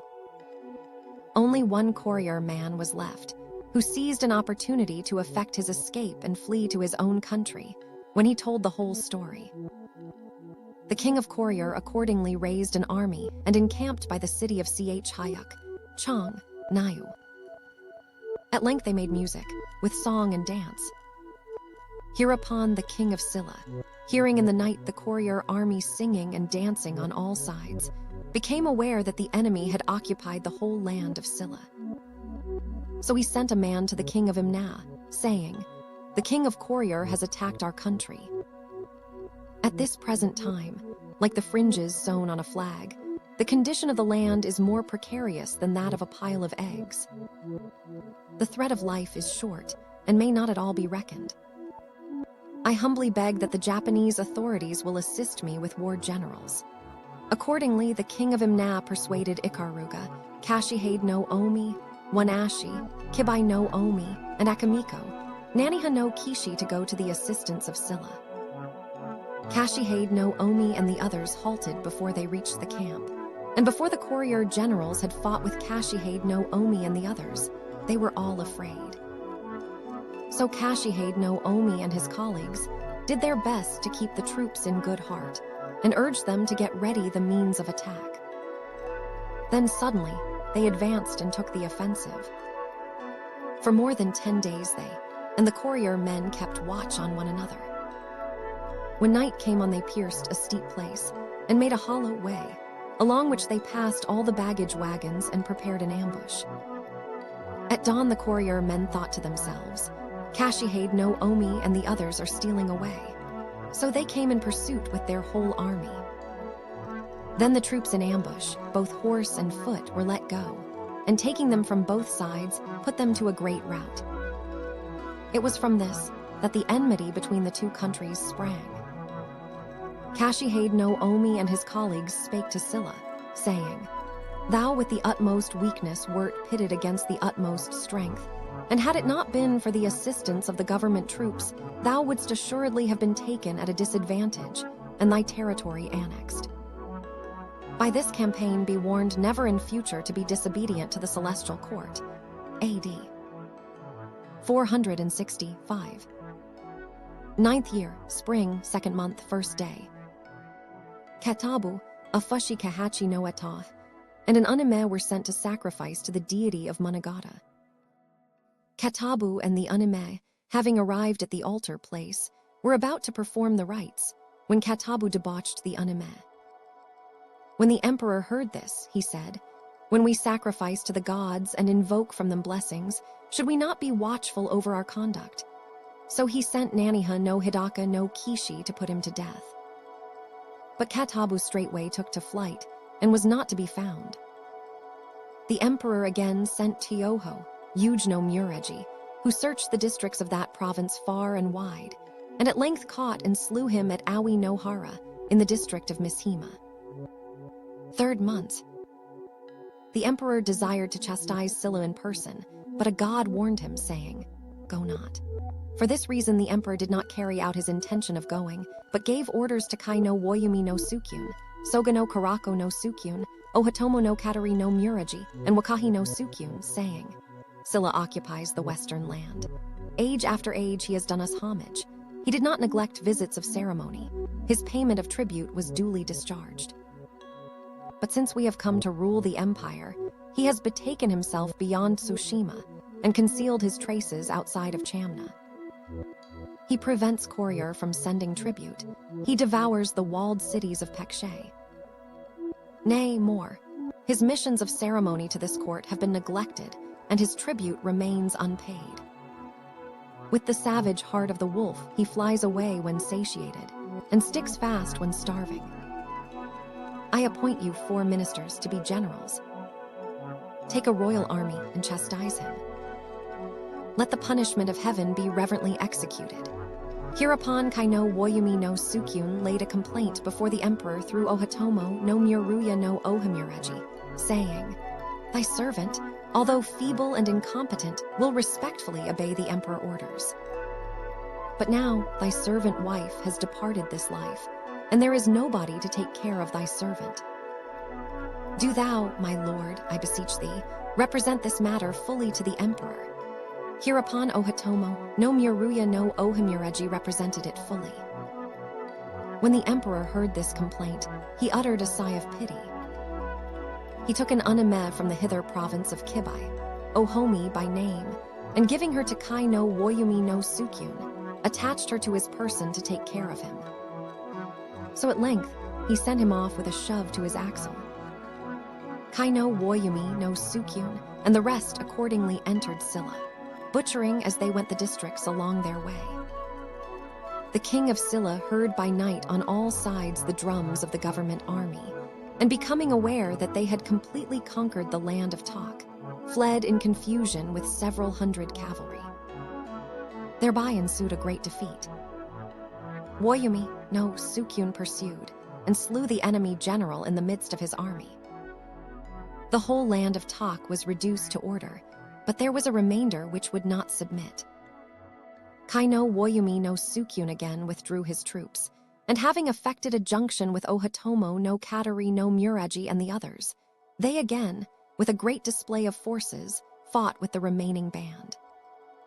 This evening, Ohatomo no Katari no Mureji and Kai no Akazaki no Kyum no Mureji were both slain while fighting with all their might. Sumero, a follower of Katari no Mureji, of the same surname, afterwards came amongst the army and asked for his master. He went along the ranks and sought for him, making inquiry and saying, "Where is my master, Lord Ohatomo?" Then someone informed him, saying, "Thy masters have indeed been slain by the enemy," and pointed out to him the place where the dead bodies were. Sumero, hearing this, leaped and exclaimed, saying, "My master has fallen. What avails it that I alone should remain unhurt?" Accordingly, he too went against the enemy, and in the same hour perished. Soon after, the rest of the band retired of their own accord, and the government army also followed their example and fell back. The general-in-chief, Kai no Woyumi no Sukyun, fell ill and died. Summer, 5th month. Kai no Ohiha no Sukyun, when he heard that his father was dead, forthwith proceeded to Silla, and taking from Wakahi no Sukyun his command of horse, foot, and ships, with the various lesser offices, exercised absolute authority. Hereupon, Wakahi no Tsukyun had a profound resentment towards Ohiha no Tsukyun and made a false report to Karako no Tsukyun, saying, Ohiha no Tsukyun has told thy servant, saying, ere long I will take the command of Karako no Tsukyun from him too. I pray thee be well on thy guard. In consequence of this, there was a coolness between Karako no Tsukyun and Ohiha no Tsukyun. Upon this, the king of Pekshe, hearing that there was a coolness between the commanders arising out of trifling causes, sent a man to Karako no Tsukyun and the others, saying, I wish to view the frontier of the land. I pray you be so kind as to come and join me. Herewith Karako no Tsukyun and the rest went on with bridle, bits in a line until they came to a river, when Ohiha no Tsukyun let his horse drink from the river. Then Karako no Tsukyun shot at Ohiha no Tsukyun from behind and hit the hinder part of his saddle frame. Ohiha no Tsukyun looked round startled and shot Karako no Tsukyun down into the midstream so that he died. So the three Omi, having from before this time been rivals with one another, fell out by the way and returned back without having reached the palace of the king of Silla. Hereupon the Unime, Ohomi, following the dead body of Woyumi no Tsukyun, arrived in Japan. She at length complained to Ohatomo no Muruya no Ohamuraji, saying, Thy handmaiden knows not where to bury him. I beseech thee let a good place be selected by divination. The Ohamuraji accordingly reported to the emperor, who gave command to the Ohamuraji, saying, The commander-in-chief, Kaino Woyumi no Tsukyun, tossing his head like a dragon and glaring like a tiger, surveying with extensive view the 8 chords, overwhelmed the rebellious and dashed against the 4 seas. So his body was worn out by 10,000 rai, and his life succumbed in the 3 han. To show our compassion, let there be appointed officials to conduct his funeral. Thou, my lord Ohatomo, art of the same province and a near neighbor of the lords of Kai, so that thy connection with him is of old standing. Hereupon the Ohamuraji, having received the emperor commands, sent Watori Hanishi no Muraji to construct a tumulus at the village of Tamua and bury him there. Upon this Ohomi, unable to contain herself for pleasure, sent to the Ohamuraji 6 Korean slaves named Muro, T. Maro, Odo Maro, Mi, Kura, Wagura, and Hari. They are the Yake, Bito of the village of Kashimata in Hither Kibai. Wakahi no Tsukyun came specially in attendance on Kaino Woyumi no Tsukyun corpse. He remained, however, himself in the land of Tsuno and sent Yamato, Ko no Muraji, with a present of an 8 hand mirror to Ohatomo no Ohamuraji to make a petition, saying, Thy servant cannot bear to serve the celestial court along with my lord of Kai. Therefore I beg permission to remain and reside in the land of Tsuno. Upon this, the Ohamuraji laid the matter before the emperor on his behalf, and he was allowed to remain and dwell in the land of Tsuno. This was the beginning of the Tsuno no Omi first dwelling in the land of Tsuno, and being called Tsuno no Omi. Autumn, 7th month, 1st day. The province of Kahachi reported, the daughter of a man of the district of Asukabe named Hyakusen, Tanabe no Fubito, was wife to a man named Karyu, Fumi no Abido, of the district of Furachi. Hyakusen, Clay Horse. Clay Horse, hearing that his daughter had given birth to a child, paid a visit of congratulation to his son-in-law house. He came home by moonlight and was passing at the foot of the Himuda Misasagi at Ikehiko Hill when he fell in with a horseman mounted on a red courser, which dashed along like the flight of a dragon, with splendid high-springing action, darting off like a wild goose. His strange form was of lofty mold. His remarkable aspect was of extreme distinction. Hyakusen approached and looked at him. In his heart he wished to possess him, so he whipped up the piebald horse which he rode and brought him alongside of the other, head by head and bit by bit. But the red horse shot ahead, spurning the earth, and galloping on speedily vanished in the distance. Hereupon the piebald horse lagged behind, and slow of foot, could not overtake the other. But the rider of the courser, knowing Hyakusen's wish, stopped and exchanged horses with him, upon which they took leave of each other and separated. Hyakusen, greatly rejoiced at obtaining such a steed, hastened home and placed him in the stable, where he took off his saddle, foddered him, and went to sleep. The next morning, the red courser had become changed into a horse of clay. Hyakusen, wondering at this in his heart, went back, and making search at the Himuta Misasagi, found the piebald horse standing among the clay horses. So he took it, and left in its stead the clay horse which he had received in exchange. A.D. 466. 10th year, autumn, 9th month, 4th day. Awo, Musa no Tsukuri, and the others arrived in Tsukushi with 2 geese presented by Wu. These geese were bitten by Minuma, no Kimi dog, and died. Another book says, these geese were bitten by a dog belonging to Namero, Tsukushi no Mine no Agata Nushi, and died. Hereupon Minuma no Kimi, unable to contain himself for fear and sorrow, presented to the emperor 10 large wild geese with bird keepers, and begged that his offense might thus be compounded for. The emperor granted his petition. Winter, 10th month, 7th day. The bird keepers presented by Minuma no Kimi were settled in 2 places, viz., the villages of Karu and Ihe. A.D.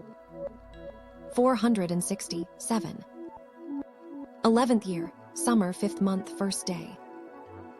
It was reported from the district of Kurimoto, in the province of Ohomi, that white cormorants dwelt on the shore at Tanigami. Orders were therefore given to establish tonri of Kahis. Autumn, 7th month. There was a refugee from Pekshe, who gave his name as Quissen. It was also stated that Quissen was a man of the land of Wu. The Ihe no Kure no Kadabiki and the Sakate no Yakata, Mero, are his descendants. Winter, 10th month. A bird of the bird department was bitten by a dog belonging to a man of Yuta and died. The emperor was angry, and, branding him on the face, made him one of the bird keepers be. Hereupon some office coolies from the provinces of Shinano and Musashi, who were on night duty at the palace, talked to one another, saying,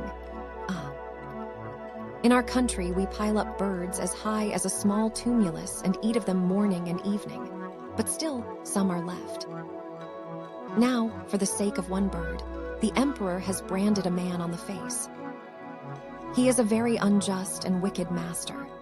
The emperor, hearing this, ordered them to gather and make a heap, and as the office coolies were unable to complete it on the spot, he commanded that they should be enlisted in the bird keepers be. A.D. 468. 12th year, summer, 4th month, 4th day. Awo, Musa no Tsukuri, and Haka, Toko Hinokuma no Temitsukahi went on a mission to Wu. Autumn, 10th month, 10th day. The emperor commanded the carpenter Mita of Tsuk, says one book, probably erroneously, to commence the erection of a lofty edifice. Hereupon, Mita ascended this high building, and ran about nimbly on all sides as if he were flying. An uname of Ise looked up to the top of this high edifice, and marveled at his nimble movements, so that she fell down on her face in the courtyard, and upset a dish of meat which she was serving to the emperor. The emperor forthwith suspected that Mita had debauched this uname, and conceiving to himself the thought of executing him, charged the mononobe with this duty. At this time, Hada no Sake no Kimi was in attendance. He wished by the voice of his lute to make the emperor understand, so placing his lute crosswise, and playing upon it, he said, "Be there for 500 years prosperity to the maid of Ise, and until it is spent let me attend with faithful service on the great lord." "Let my life, too, be as long," said the carpenter, the poor carpenter. Hereupon the emperor understood the voice of the lute, and pardoned the offense. A.D. 469. 13th year, spring, 3rd month. Hadi no Mikoto, grandson of Saho Hiko, secretly seduced the unime Yamanobe no Kashimako. When this came to the emperor's ears, he gave Hadi no Mikoto in charge to Mononobe no Mi no Ohamureji, and made him call him to account for it. Hadi no Mikoto purged his offense by the payment of 8 horses and 8 swords, and then made a song, saying, "For the sake of Kashimako, of Yamanobe, someone boasts that the 8 horses are not even to be grudged." Mi no Ohamureji, hearing this, reported it to the emperor, who made Hadi no Mikoto lay out his treasures on the ground at Takebana Modo of Ikenobe in Yega. He ultimately took the village of Nagano in Yega and gave it to Mononobe no Mi no Ohamureji. Autumn, 8th month. There was a man of Miwakuma in the province of Harima called Yashi no Wamero, who was strong of body and stout of heart, and did wanton outrage, committing robberies on the highways and preventing traffic. He intercepted the boats of merchants and plundered them every one. He had also disobeyed the laws of the country by neglecting to pay his taxes. Hereupon the emperor sent Ohoki, Kasuga no Wano no Omi, in command of 100 soldiers who feared not death. They all together took torches, and having surrounded his house, set fire to it. Now from the midst of the flames, there came forth furiously a white dog, which pursued Ohoki no Omi. This dog was as big as a horse. But the complexion of Ohoki no Omi's spirit did not change. He drew his sword and slew it, whereupon it became changed into Yashi no Wamero. Autumn, 9th month. The carpenter, Main of the Weena Bee, planed timber with an axe, using a stone as ruler. All day long he planed, and never spoiled the edge by mistake. The emperor visited the place and, wondering, asked of him, saying, "Dost thou never make a mistake and strike the stone?" Main answered and said, "I never make a mistake." Then the emperor called together the unime and made them strip off their clothing and wrestle in open view with only their waistcloths on. Hereupon Main ceased for a while and looked up at them, and then went on with his planing. But unawares, he made a slip of the hand and spoilt the edge of his tool. The emperor accordingly rebuked him, saying, "Where does this fellow come from that, without respect to us, he gives such heedless answers with unchastened heart?" So he handed him over to the Mononobe to be executed on the moor.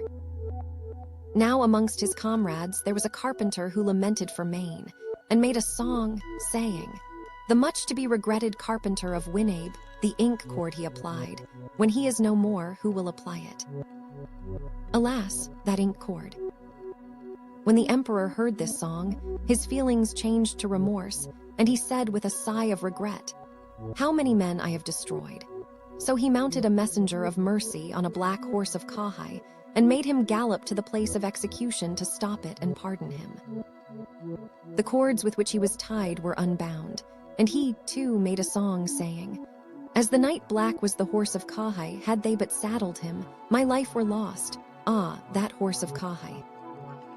Instead of my life were lost, one book has, he would not have arrived." AD 470. 14th year, spring, 1st month, 13th day. Awo, Musa no Tsukuri, and the others, in company with envoys from the land of Wu, and bringing with them skilled workmen presented by Wu, viz. Aya weavers and Kure weavers, as well as the seamstresses Ain, Haim and Odo, Haim, anchored in the harbor of Sumanoi. In this month, the Shihatsu Highway was carried through, as a road for the guests from Wu. It was called the Kure Saka. 3rd month. The emperor commanded the Omi and Mureji to go to receive the envoys from Wu. The men of Wu were accordingly settled on the moor of Hinokuma, which was therefore called Kure, Hara. The seamstress Ain, Haim was presented to the god of Oho Miwa, and Odo, Haim was appointed to the bee of Aya seamstresses. The Aya weavers, the Kure weavers, and the seamstresses, these were the founders of the Asuka seamstresses bee, and of the Ise seamstresses bee. Summer, 4th month, 1st day. The emperor, wishing to make a feast for the men of Wu, asked the ministers, one after another, saying, "Who will be the best man to keep them company at table?" The ministers all said, "Ni-no-Omi will be the proper person." The emperor accordingly gave command to Ni-no-Omi and appointed him to keep them company in eating. Ultimately, the men of Wu were entertained at Takenoukyuhara in Iso no Kami. Now a tonri was sent secretly to observe the ornamentation. The tonri reported to the emperor, saying, "The jewel head, dress worn by Ni-no-Omi is very noble and extremely lovely." Moreover, everybody said, "He also wore it before when he went to receive the men of Wu." Hereupon the emperor, wishing to see it himself, gave orders to the Omi and Myōraji and made them present themselves before the hall in the dress which they wore at the banquet. The empress looked up to heaven, and with sobs and tears, lamented bitterly. The emperor inquired of her, saying, "Why weepest thou?" The empress, leaving the couch, answered him, saying, "This jewel head dress was presented on behalf of thy handmaiden by her elder brother, Prince Oho, Kusaka, when in obedience to the orders of the Emperor Anaho, he offered her to your majesty. Therefore I conceived suspicion of Ni-no-Omi, and unawares shed tears and wept for grief. When the emperor heard this, he was astonished and was very wroth. He pressed it sharply home to Ni-no-Omi, who replied, saying, "I have deserved to die. I have deserved to die. Truly it is thy servant fault." The emperor commanded, saying, "From this time forward let Ni-no-Omi, his children, his descendants, and his 80 connections have no concern with the order of ministers of state." He was about to put Ni-no-Omi to death, but he ran away and hid himself. Arriving at Hine, he made a rice castle in which he stood on the defensive, but was ultimately slain by the government forces. The emperor ordered the officials to divide his descendants into 2 parts, one of which was constituted common people of the Oho, Kusaka B, and was allotted in fief to the empress. The other part was given to the Chinu no Agata, Nushi, and made sack bearers. So having sought out a descendant of Hikaka, Naniha no Kishi, a title was granted to him, and he was made Oho, Kusaka B no Kishi. After matters had become quiet, one No-Omi, when lying down at night, said to someone, "The Emperor Castle is not strong. My father Castle is strong." These words came to the emperor ears. He sent a man to see Ni-no-Omi house. It was really as had been said. Therefore he seized him and put him to death. Ni-no-Omi descendants were made Sakamoto no-Omi. From this, they had their beginning. AD 471, 15th year. The Hada house was dispersed. The Omi and Myōraji each enforced their services at pleasure, and would not allow the Hada no Miyako to control them. Consequently sake, Hada no Miyako made a great grievance of this and took office with the emperor. The emperor loved and favored him, and commanded that the Hada house should be assembled and given to Lord Sake of Hada. So this lord, attended by excellent workmen of 180 kinds, presented as industrial taxes fine silks, which were piled up so as to fill the court. Therefore he was granted a title, viz. Udzumasa, AD 472. 16th year, autumn, 7th month. The emperor ordered those provinces and districts which were suitable for mulberry trees to plant mulberry trees. He again dispersed to other places the Hada house and made them bring tribute of industrial taxes. Winter, 10th month. The emperor ordered the Ayabi to be brought together and established their Tomo no Miyako, granting him the title of Atoth. One book says, granted the Aya no Omi the title of Atoth, AD 473. 17th year, spring, 3rd month, 2nd day. The Hanishi no Myōraji were made to present pure vessels suitable for serving the emperor morning and evening meals. Hereupon Ake, the ancestor of the Hanishi no Myōraji, presented to the emperor a bee of his private subjects of the village of Kusasa in the province of Setsu, of the villages of Uchai and Fushimi in the province of Yamashiro, of the village of Fuji, Kata in the province of Ise, and also from Tamba, Tajima and Inaba, and named them the no Henishibi. AD 474. 18th year, autumn 8th month 10th day. The Mononobe, Ashiro no Sukyun, and the Mononobe, Mino Muraji, were sent to smite Issei no Asahi no Iritsuko. Asahi no Iritsuko, hearing of the approach of the government troops, opposed them in battle at Awohaka in Iga. Priding himself on his skill in archery, he addressed the government army, saying, "Who is a match for the hand of Asahi no Iritsuko? The arrow which he lets fly will pierce 2 thicknesses of armor." The government troops were all afraid, and Ashiro no Sukyun did not dare to advance to the combat. They awaited each other for 2 days and 1 night. Hereupon the Mononobe Mino Muraji armed himself with his sword, and making Oho, 10T, of the Mononobe of Kiku in Tsukashi, take his shield and call out in the midst of the army, advanced along with him. Asahi no Iritsuko saw them from afar off, and shot an arrow through Oho, 10T shield and 2-fold armor, which at the same time entered the flesh of his body to the depth of an inch. Oho, 10T screened with his shield the Mononobe, Mino Muraji, and Mino Muraji caught Asahi no Iritsuko and slew him. Accordingly, Ashiro no Sukyun, beside himself with shame, for 7 days did not make his report to the emperor. But the emperor inquired of his ministers in attendance, saying, "Why does not Ashiro no Sukyun make his report?" Now there was a man named Sanuki no Tamashi Wake who came forward and addressed the emperor, saying, "Ashiro no Sukyun is a coward." For the space of 2 days and 1 night, he was unable to seize Asahi no Iritsuko.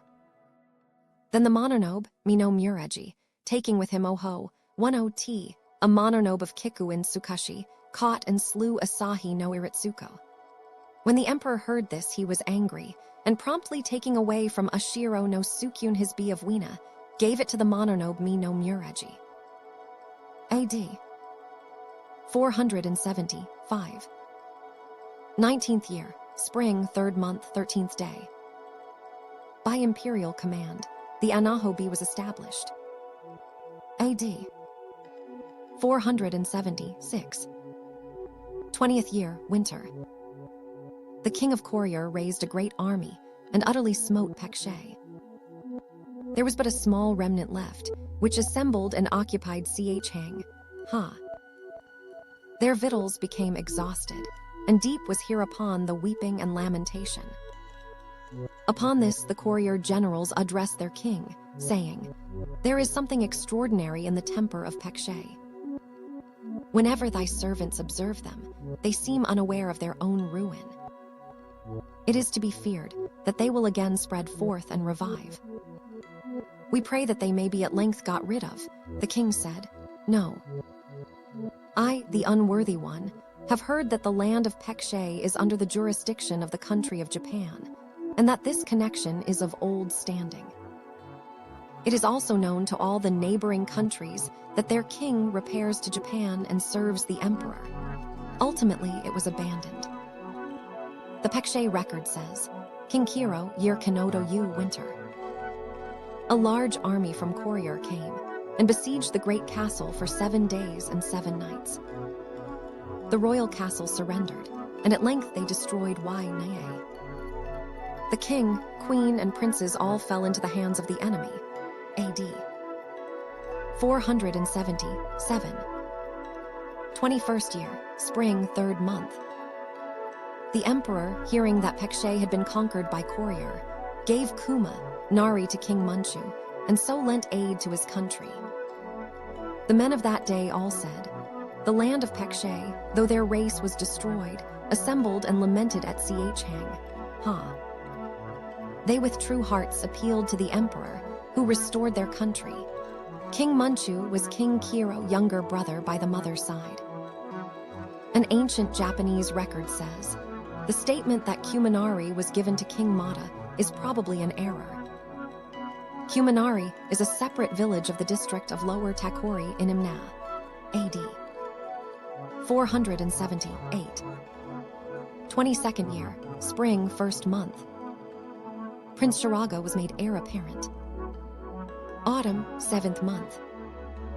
A man of Tsutsukaha in the district of Yosa in the province of Tamba, the child of Urashima of Mizunoi, went fishing in a boat. At length he caught a large tortoise, which straightway became changed into a woman. Hereupon Urashima, child, fell in love with her and made her his wife. They went down together into the sea and reached Horai-san, where they saw the genii. The story is in another book. AD 479. 23rd year, summer, 4th month. King Munkyun of Pekshe died. The emperor summoned within the palace Prince Mada, the second of Prince Konchai 5 sons, who was young in years, but intelligent. He himself stroked the prince's face and head and made a gracious decree, appointing him to reign over that country. He also gave him weapons, and at the same time furnished him with 500 soldiers of the land of Tsukashi to escort him to his country. He became King Tong's serum. This year, tribute was sent from Pekshe in excess of the regular amount. Tsukashi no Achai no Omi and Yumakahi no Omi, in command of a naval force, attacked Courier. Autumn, 7th month. The emperor took to his sick bed and was ill at ease. By an imperial decree, he committed rewards and punishments, together with financial matters, great and small alike, to the charge of the Prince Imperial. 8th month, 7th day. The emperor's disease became more and more grave. He took leave of all the functionaries. He pressed all their hands with sobs and lamentations, and died in the great hall, having left command to Ohitomo no Muruya no Ohimureji and Yamato, Aya no Tsuka no Ata, saying, "At the present time, the world is one household. Smoke and fire are 10,000 rai distant. The people are well ordered. The 4 barbarians are submissive. This is by the will of heaven, which desires to bestow peace throughout the land. Therefore, with careful mind inciting myself, I have been every day watchful for that day, for the sake of the people. The Omi, the Mureji and the Tomo no Miyako daily attend the court. The governors of provinces and of districts in due season assemble in court. How shall they not with their whole hearts diligently observe the imperial decrees? In principle, our relation is that of prince and vassal, but in feeling it is also that of father and child. It was my hope that by the help of the wisdom of the Omi and Mureji, the hearts of the people both in the capital and elsewhere might be rejoiced, and I desired long to preserve peace throughout the empire. But unexpectedly disease has come upon me. It has rooted itself deeper and deeper, and has greatly increased. This is the common lot of humanity, and is not worth wasting words over. But in the capital and in the country, the clothing and caps have not yet attained to freshness and neatness. Civilization and government still remain short of perfection. When I begin to reflect on this, I am simply lost in chagrin. But it is now many years since I could be described as in the vigor of youth. My strength of body and of mind have together become worn out.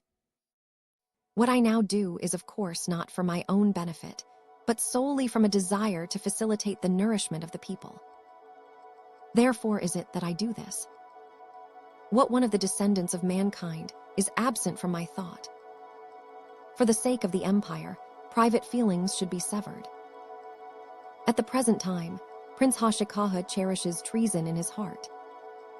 His conduct is wanting in friendliness towards.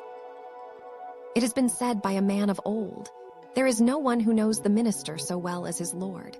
There is no one who knows the child so well as his father.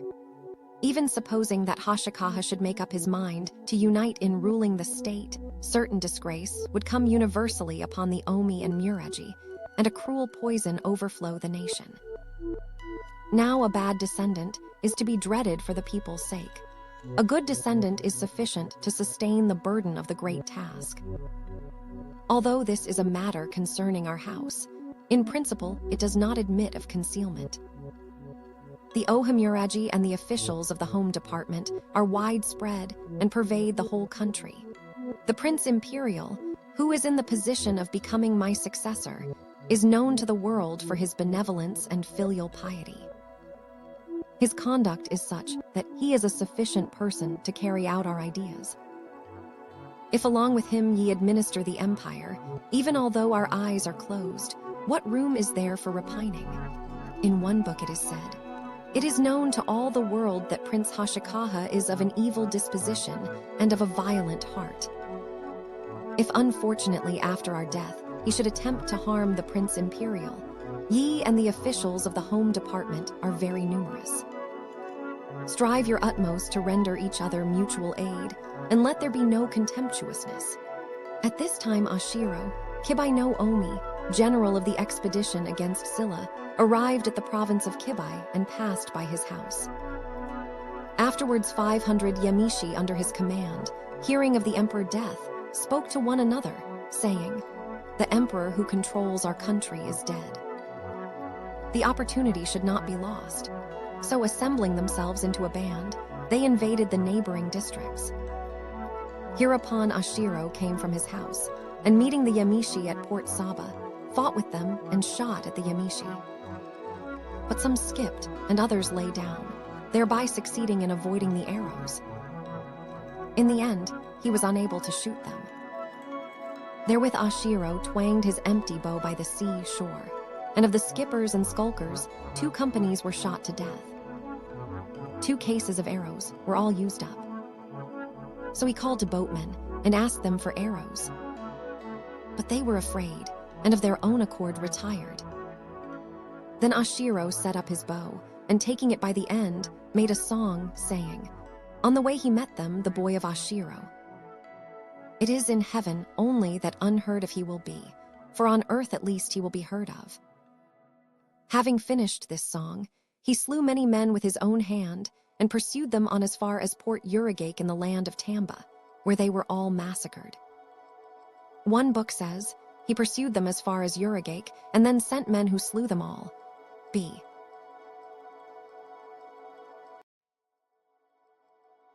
Nihongi, The Chronicles of Japan, Chapter 15.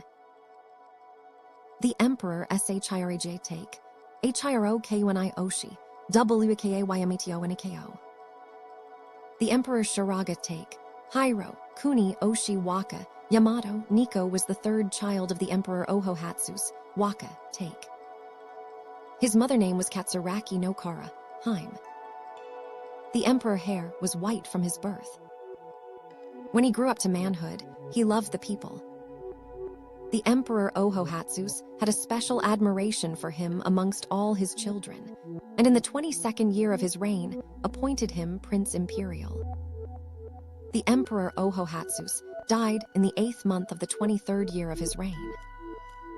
Then Kibai no Waka, Haim secretly addressed the imperial prince, the younger son Hoshikawa, saying, "If thou dost desire to ascend to the imperial rank, do thou first of all take the office of the treasury." The eldest son, the imperial prince Ihaki, hearing this advice of the lady his mother to her younger son, said, "Although the Prince Imperial is my younger brother, why should he be betrayed? This thing should not be done." But Prince Hoshikawa would not give ear. He rashly followed the advice of the lady his mother. Finally, he took possession of the treasury and locked the outer door, therewith making provision against disaster.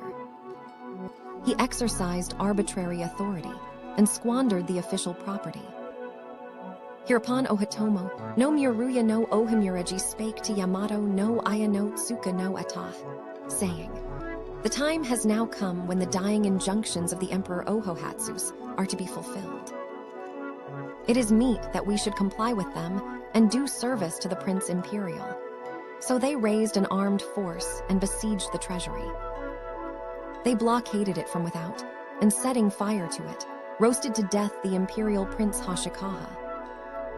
At this time Kibai no Waka, Haim, the imperial Prince Ihaki, Ani, Kimi, his elder brother by a different father, and Kai no Okazaki no Kyum were roasted to death along with him. Then one, the Agata, Nushi of Mino in Kahachi, in trepidation and alarm, burst away from the fire and made his escape. He embraced the legs of Ayahiko, Kishi of Kusakabe, and through him begged his life of the Ohamuraji, Ohatomo no Myuruya, saying, "Thy slave one, the Agata Nashi, was the faithful servant of the imperial prince Hoshikawa, but yet he was not rebellious towards the prince imperial. He prays that a generous mercy be accorded him, and a human life spared." Accordingly, Ayahiko represented this fully to Ohatomo, the Ohamuraji, on his behalf, and he was not entered in the rank of those who were executed. One thereupon made representation to the Ohamuraji through Ayahiko, saying, "My lord Ohatomo the Ohamuraji, owing to thy great mercy bestowed on me, my life, which was in imminent danger, has been continued and lengthened so that I can see the light of day." So he hastened to present to the Ohamuraji 10 cho of rice, land at Ohawido in the village of Kyum in Naniha. He also presented rice, land to Ayahiko as a return for the favor shown him. In this month, the Omi of the upper province of Kibai, hearing of the disturbances at the court, wished to aid their uterine brother, the imperial prince Hoshikawa, and came floating over the sea with a fleet of 40 war vessels. When they arrived, they heard of the roasting to death, and went away again without landing. The emperor straightway sent messengers to call the Omi of Upper Kibai to an account, and to deprive them of the mountain bee of which they had control. Winter, 10th month, 4th day. The Ohamuraji, Ohatomo no Myuruya, attended by the Omi and Muraji, delivered to the Prince Imperial the seal. AD 480. First year, spring, 1st month, 15th day. The emperor, by command to the officials, prepared an arena at Mikakuri in Aiher, and there assumed the imperial dignity. He at length established his palace, and honored Katsuraki no Kara, Haim with the title of Grand Consort. The Ohamuraji, Ohatomo no Myuruya, was made Ohamuraji, and the Oho, Omi of Matori in Heguri was made Oho, Omi, so that both were continued in their former positions. The Omi, Muraji, and Tomo no Miyako each took the rank belonging to their several offices. Winter, 10th month, 9th day. The Emperor Ohohatsus was buried in the Misasagi, on the Takawashi Plain in Tajihi. At this time, the Hayato lamented night and day beside the Misasagi, and refused the food which was offered them. 7 days passed, and then they died. The officials constructed a mound to the north of the tumulus, where they were buried with due ceremony. This was the year Kenoi Saru of the cycle. AD 481. Second year, spring, 2nd month. The emperor, vexed that he had no children, sent the Ohamuraji, Ohatomo no Myuruya, to the provinces, and established the Bee of Shiraga no Tonri, the Bee of Shiraga no Kashihade, and the Bee of Shiraga no Ujehi, in the hope of leaving a trace which might be seen of posterity. Winter, 11th month. For the purpose of the offerings of the Feast of First Fruits, Wadate, of the Bee of Kyum of Ingyō, ancestor of the Yamabe no Muraji and governor of Harima, was sent thither. In the new Muro of Hosum, Miyako of the Ashinomi Bee and Abido of the granary of Shijimi in the district of Akashi, he saw Ohok and Woke, sons of the imperial prince Ashiha of Ikanobe. He took them together reverently to his bosom, recognized them as his lords, and attended to their nurture with extreme care. From his own private income, he arranged for the construction of a palace of brushwood, in which he lodged them temporarily, and mounting a swift steed, hastened to inform the emperor. The emperor was astonished, and after exclaiming for a good while, he said with emotion, "Admirable. Delightful. Heaven in its bountiful love has bestowed on us 2 children. In this month he sent Wadate with a token of authority, and some of the Tonri in attendance on him, to Akashi to meet them." The story is given in the history of the Emperor Woke. AD 482. 3rd year, 1st month, 1st day. Wadate and his companions arrived in the province of Setsu, escorting Ohok and Woke. Then Omi and Muraji were sent, with emblems of authority and a royal green canopied carriage, to meet them and bring them into the palace. Summer, 4th month, 7th day. Prince Ohok was appointed Prince Imperial, and Prince Woke was made an Imperial Prince. Autumn, 7th month. Regina Ahitoyo primum coivit, cum marito in palatio Tsunuzashi. Dixit aliqui, nunc aliquantum cognivi viam feminarum. Quid habet murum in si. Non sum cupida unquam rursus caendi cum viro. 9th month, 2nd day. The Omi and Muraji were sent on circuit to inspect the manners and customs. Winter, 10th month, 4th day. An edict was made prohibiting dogs, horses, and playthings from being offered to the emperor. 11th month, 18th day. The Omi and Muraji were feasted in the great court and received presents of floss, silk. They were all allowed to take as much as they pleased themselves, and they went forth exerting their utmost strength. In this month, the various outlying provinces beyond the sea all sent envoys with tribute. AD 483. 4th year, spring, 1st month, 7th day. The envoys of the various outlying provinces beyond the sea were feasted in the audience hall and received presents of various values. Summer, intercalary 5th month.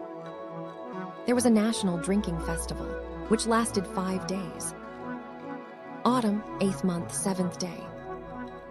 The emperor personally held an inspection of prisoners. On this day, the Yamishi and Hayato together rendered homage. 9th month, 1st day. The emperor was present in the hall of archery. He invited the functionaries and the envoys from beyond the sea to join in the shooting. Each received presents varying in value. AD 484. 5th year, 1st month, 16th day. The emperor died in the palace. His years were many. Winter, 11th month, 9th day. He was buried in the Misasagi, on the Sakato plain in Kahachi. The emperor woke. The emperor woke was the grandchild of the emperor Ohoi no Izaho, Wake, and son of the imperial prince Ikenobe no Ashiha. His mother name was Heiheim.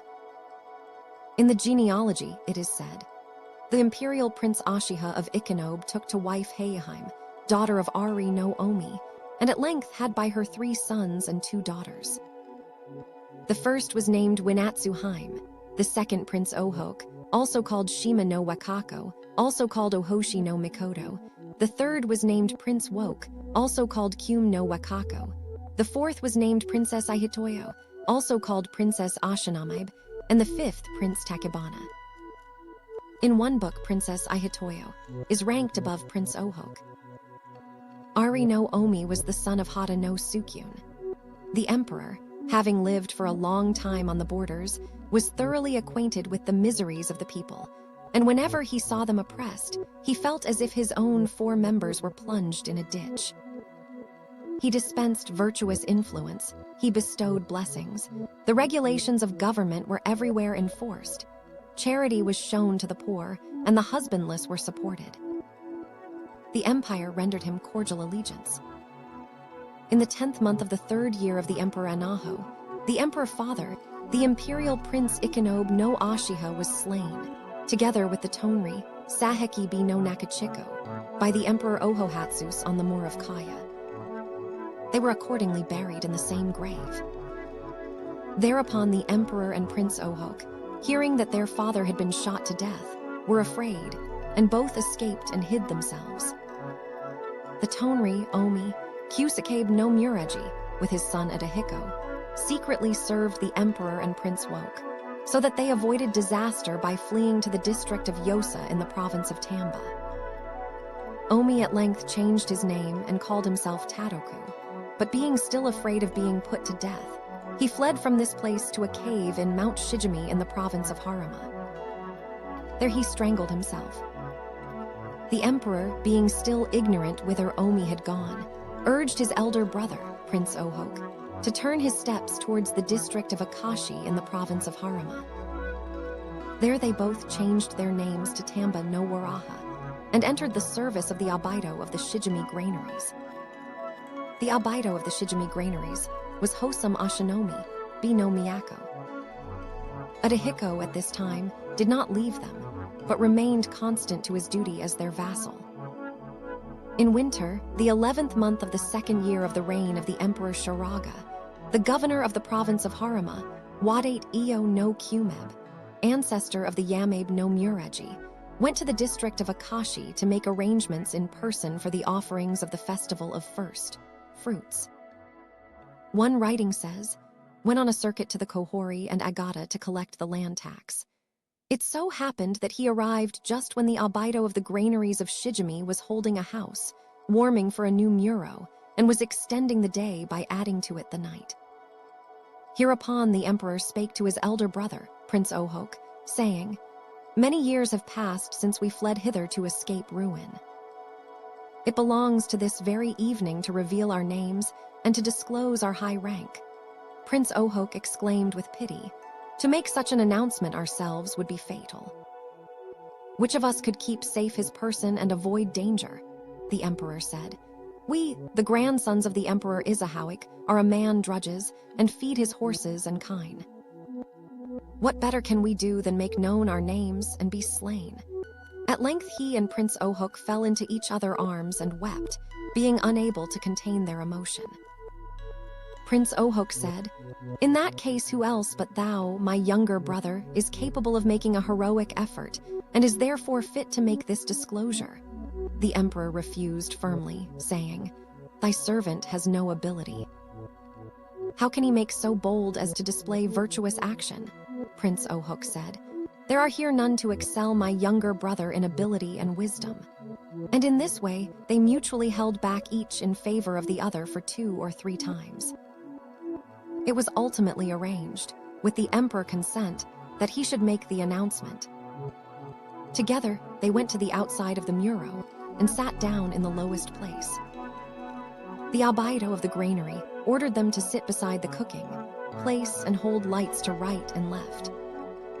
When the night had become profound, and the revel was at its height, and everyone had danced in turn, the Abido of the granary addressed Wadate, saying, "Thy servant observes that these light holders honor others and abase themselves.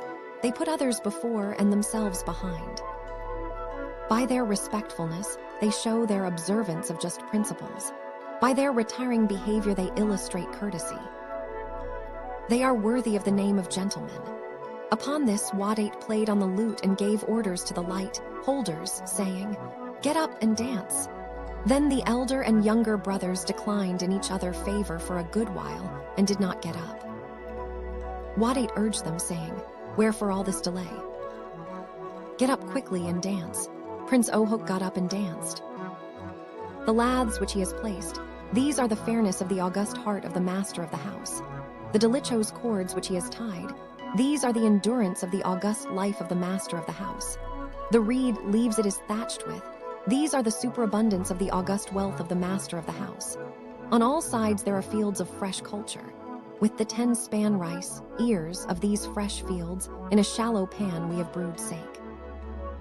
With gusto let us drink it, O my boys.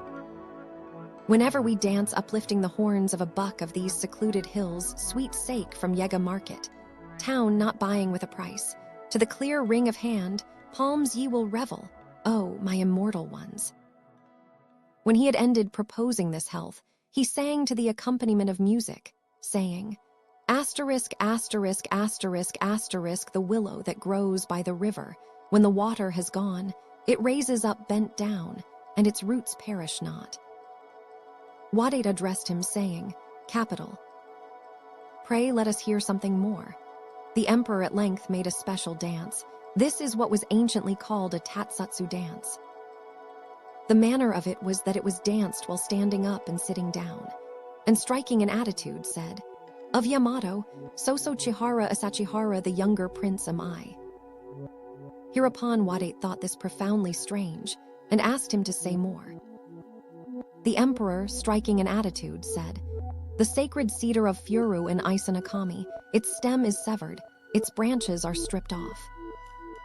Of him who in the palace of Ikenobe governed all under heaven, the myriad heavens, the myriad lands, of Ashiha no Mikoto the august children are we." Wadate was greatly astonished. He left his seat, and, vexed with himself, made repeated obeisance to them. He undertook to provide for them, and brought his people to prostrate themselves reverently. Then he levied all the inhabitants of that district, and in a few days built a palace in which the princes were temporarily lodged. Going up to the capital, he asked that someone should be sent to meet the two princes. The Emperor Shiraga was rejoiced to hear this, and exclaimed, saying, "We have no children, we must make them our successors." Along with the Oho, Omi, and the Ohamureji, he settled on a plan within the forbidden precinct. So Kumeb no Wadate, the governor of Harima, was sent with emblems of authority and accompanied by personal attendants of the emperor to go to meet them at Akashi. In spring, the first month of the third year of the Emperor Shiraga, the emperor, with Prince Ohok, arrived at the province of Setsu, where Omi and Mureji were sent with emblems of authority and a royal green, canopied carriage to meet them and bring them into the palace. In summer, the fourth month, Prince Ohok was appointed Prince Imperial, and the emperor was raised to the rank of Imperial Prince. In spring, the first month of the fifth year of his reign, the Emperor Shiraga died. In this month, the Prince Imperial Ohok and the emperor ceded to each other the dignity, and for a long time did not occupy it. Therefore, the emperor's elder sister, the Imperial Princess Awu of Aihai, Toyo, held a court and carried on the government in the palace of Tsunuzashi in Ashinomi, styling herself Ashinomi no Aihitoyo no Awo no Mikoto. A poet of that day made a song, saying, "In Yamato, what I long to see is the Tsunuzashi Palace in this Takaki of Ashinomi."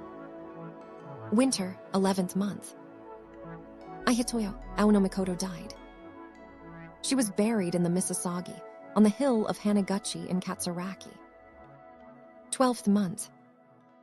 There was a great assembly of the officials, at which the Prince Imperial Ohok took the imperial seal, and placing it on the seat occupied by the emperor, did him repeated obeisance. He then took his place among the ministers, and said, "This rank of emperor should be occupied by a man possessed of merit. The disclosure of our rank, and our being sent for by the late emperor, is all a result of the policy of my younger brother. I resign the empire in his favor. The emperor, on the other hand, resigned it on the grounds that as a younger brother he might not presume to assume the dignity, and also because he was aware that the Emperor Shiraga had appointed his elder brother Prince Imperial with the previous purpose of transmitting it to him. For these two reasons he firmly declined, saying, 'When the sun and moon appear, is it not impossible that a candle should not give way before their radiance? When a seasonable rain falls, is it not superfluous trouble to go on watering from a pond? The conduct which should be esteemed by him, who is in the position of a younger brother, is to serve his elder brother by devising methods of averting from him disaster, to illustrate virtue, and to unravel complications without putting himself forward. For if he puts himself forward, he will be wanting in the reverence which is due from a younger brother. Woke cannot bear to put himself forward. It is an immutable law that the elder brother should be affectionate and the younger brother reverent. So I have heard from our elders. How can I of myself alone make light of it?' The Prince Imperial Ohok said, 'The Emperor Shiraga, by reason of my being the elder brother, at first assigned to me all the affairs of the empire. But I am ashamed to accept it. Now the great prince conduct is established in beneficial retirement, so that those who hear him utter sighs of admiration. He has displayed the qualities of an imperial scion, so that all who see him let fall tears. The pitiable gentry will rejoice to bear the gladness of sustaining the heavens. The wretched black-haired people will be delighted to enjoy the happiness of treading the earth. Therewith the four corners of the earth will be made solid, so as to flourish perpetually to 10,000 ages. His meritorious work will approach that of creation. His honest policy will illuminate the age. How preeminent, how recondite. Words fail me to describe. How shall I, albeit his elder, put myself forward before him? If, having no merit, I should accept the throne, self-reproach would surely be the result. I have heard that the office of emperor ought not to remain long vacant, and that the will of heaven should not be evaded out of humility. Let the great prince make the temples of the earth and of grain his thought, and let him make the people his heart. As he uttered these words, his earnest emotion led him to shed tears. Upon this, the emperor saw that if he persisted in his refusal to come forward, he would be acting contrary to his elder brother's wishes, and gave his consent. But he would not take his place on the imperial throne. The world was rejoiced to see how well they sincerely yielded in each other's favor, and said, "Excellent." With such good feeling between elder and younger brother, the empire will tend to virtue. With such love between relations, the people will stimulate benevolence. A.D. 485.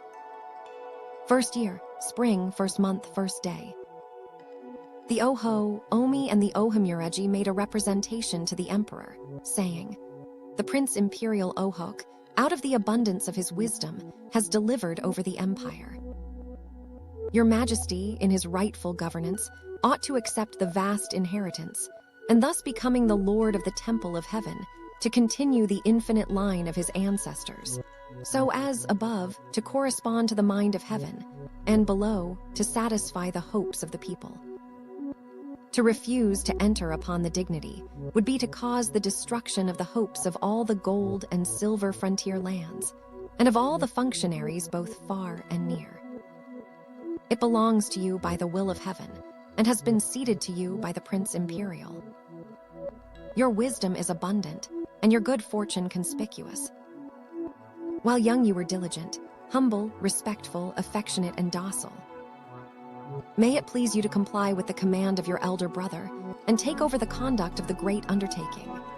The emperor made an order, saying, "Be it so." Accordingly, he summoned the ministers of state and the functionaries to the Yatsuri Palace in Hither Asuka, and there assumed the imperial dignity, and the functionaries entered upon office, to the great delight of all. One book says the Emperor Woke had two palaces, one at Wano, the other at Aikno. Another book says that he made his palace at Mikakuri. In this month, Princess Wano of Naniha was appointed empress, and a general amnesty was made. Princess Wano of Naniha was the daughter of Prince Wakugo of Oka, grandson of Prince Ihaki, who was the great-grandson of the Emperor Wo, Asatsuma, Wakugo no Sukyun. Second month, fifth day. The emperor spoke, saying, "The late prince, having met with much misfortune, lost his life on a desert moor. We were then a child, and fled away and concealed ourselves. Then, by a piece of undeserved good fortune, we were sought out and sent for, and were raised up to continue the great work. We have searched for his honored bones far and wide, but there is no one who can tell where they are."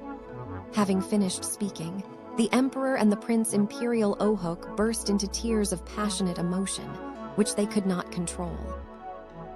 In this month, the emperor summoned together the old people, and in person made inquiry of them one after another. Now there was one old woman who came forward and said, "Akheim knows where the honored bones were buried, and begs permission to point out the place to the emperor." Akheim was the old woman's name.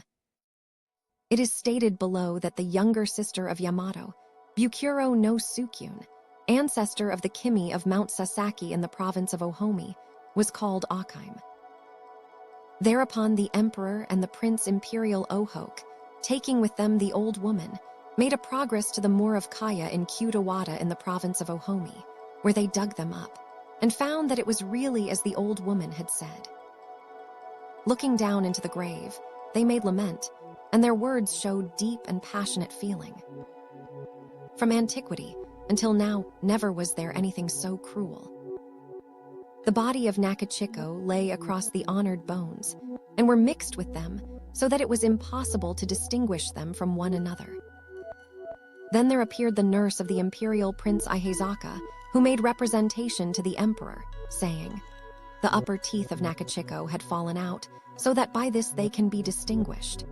But although they were able, in accordance with the nurse words, to distinguish the skulls, they never succeeded in separating the bones of the four members.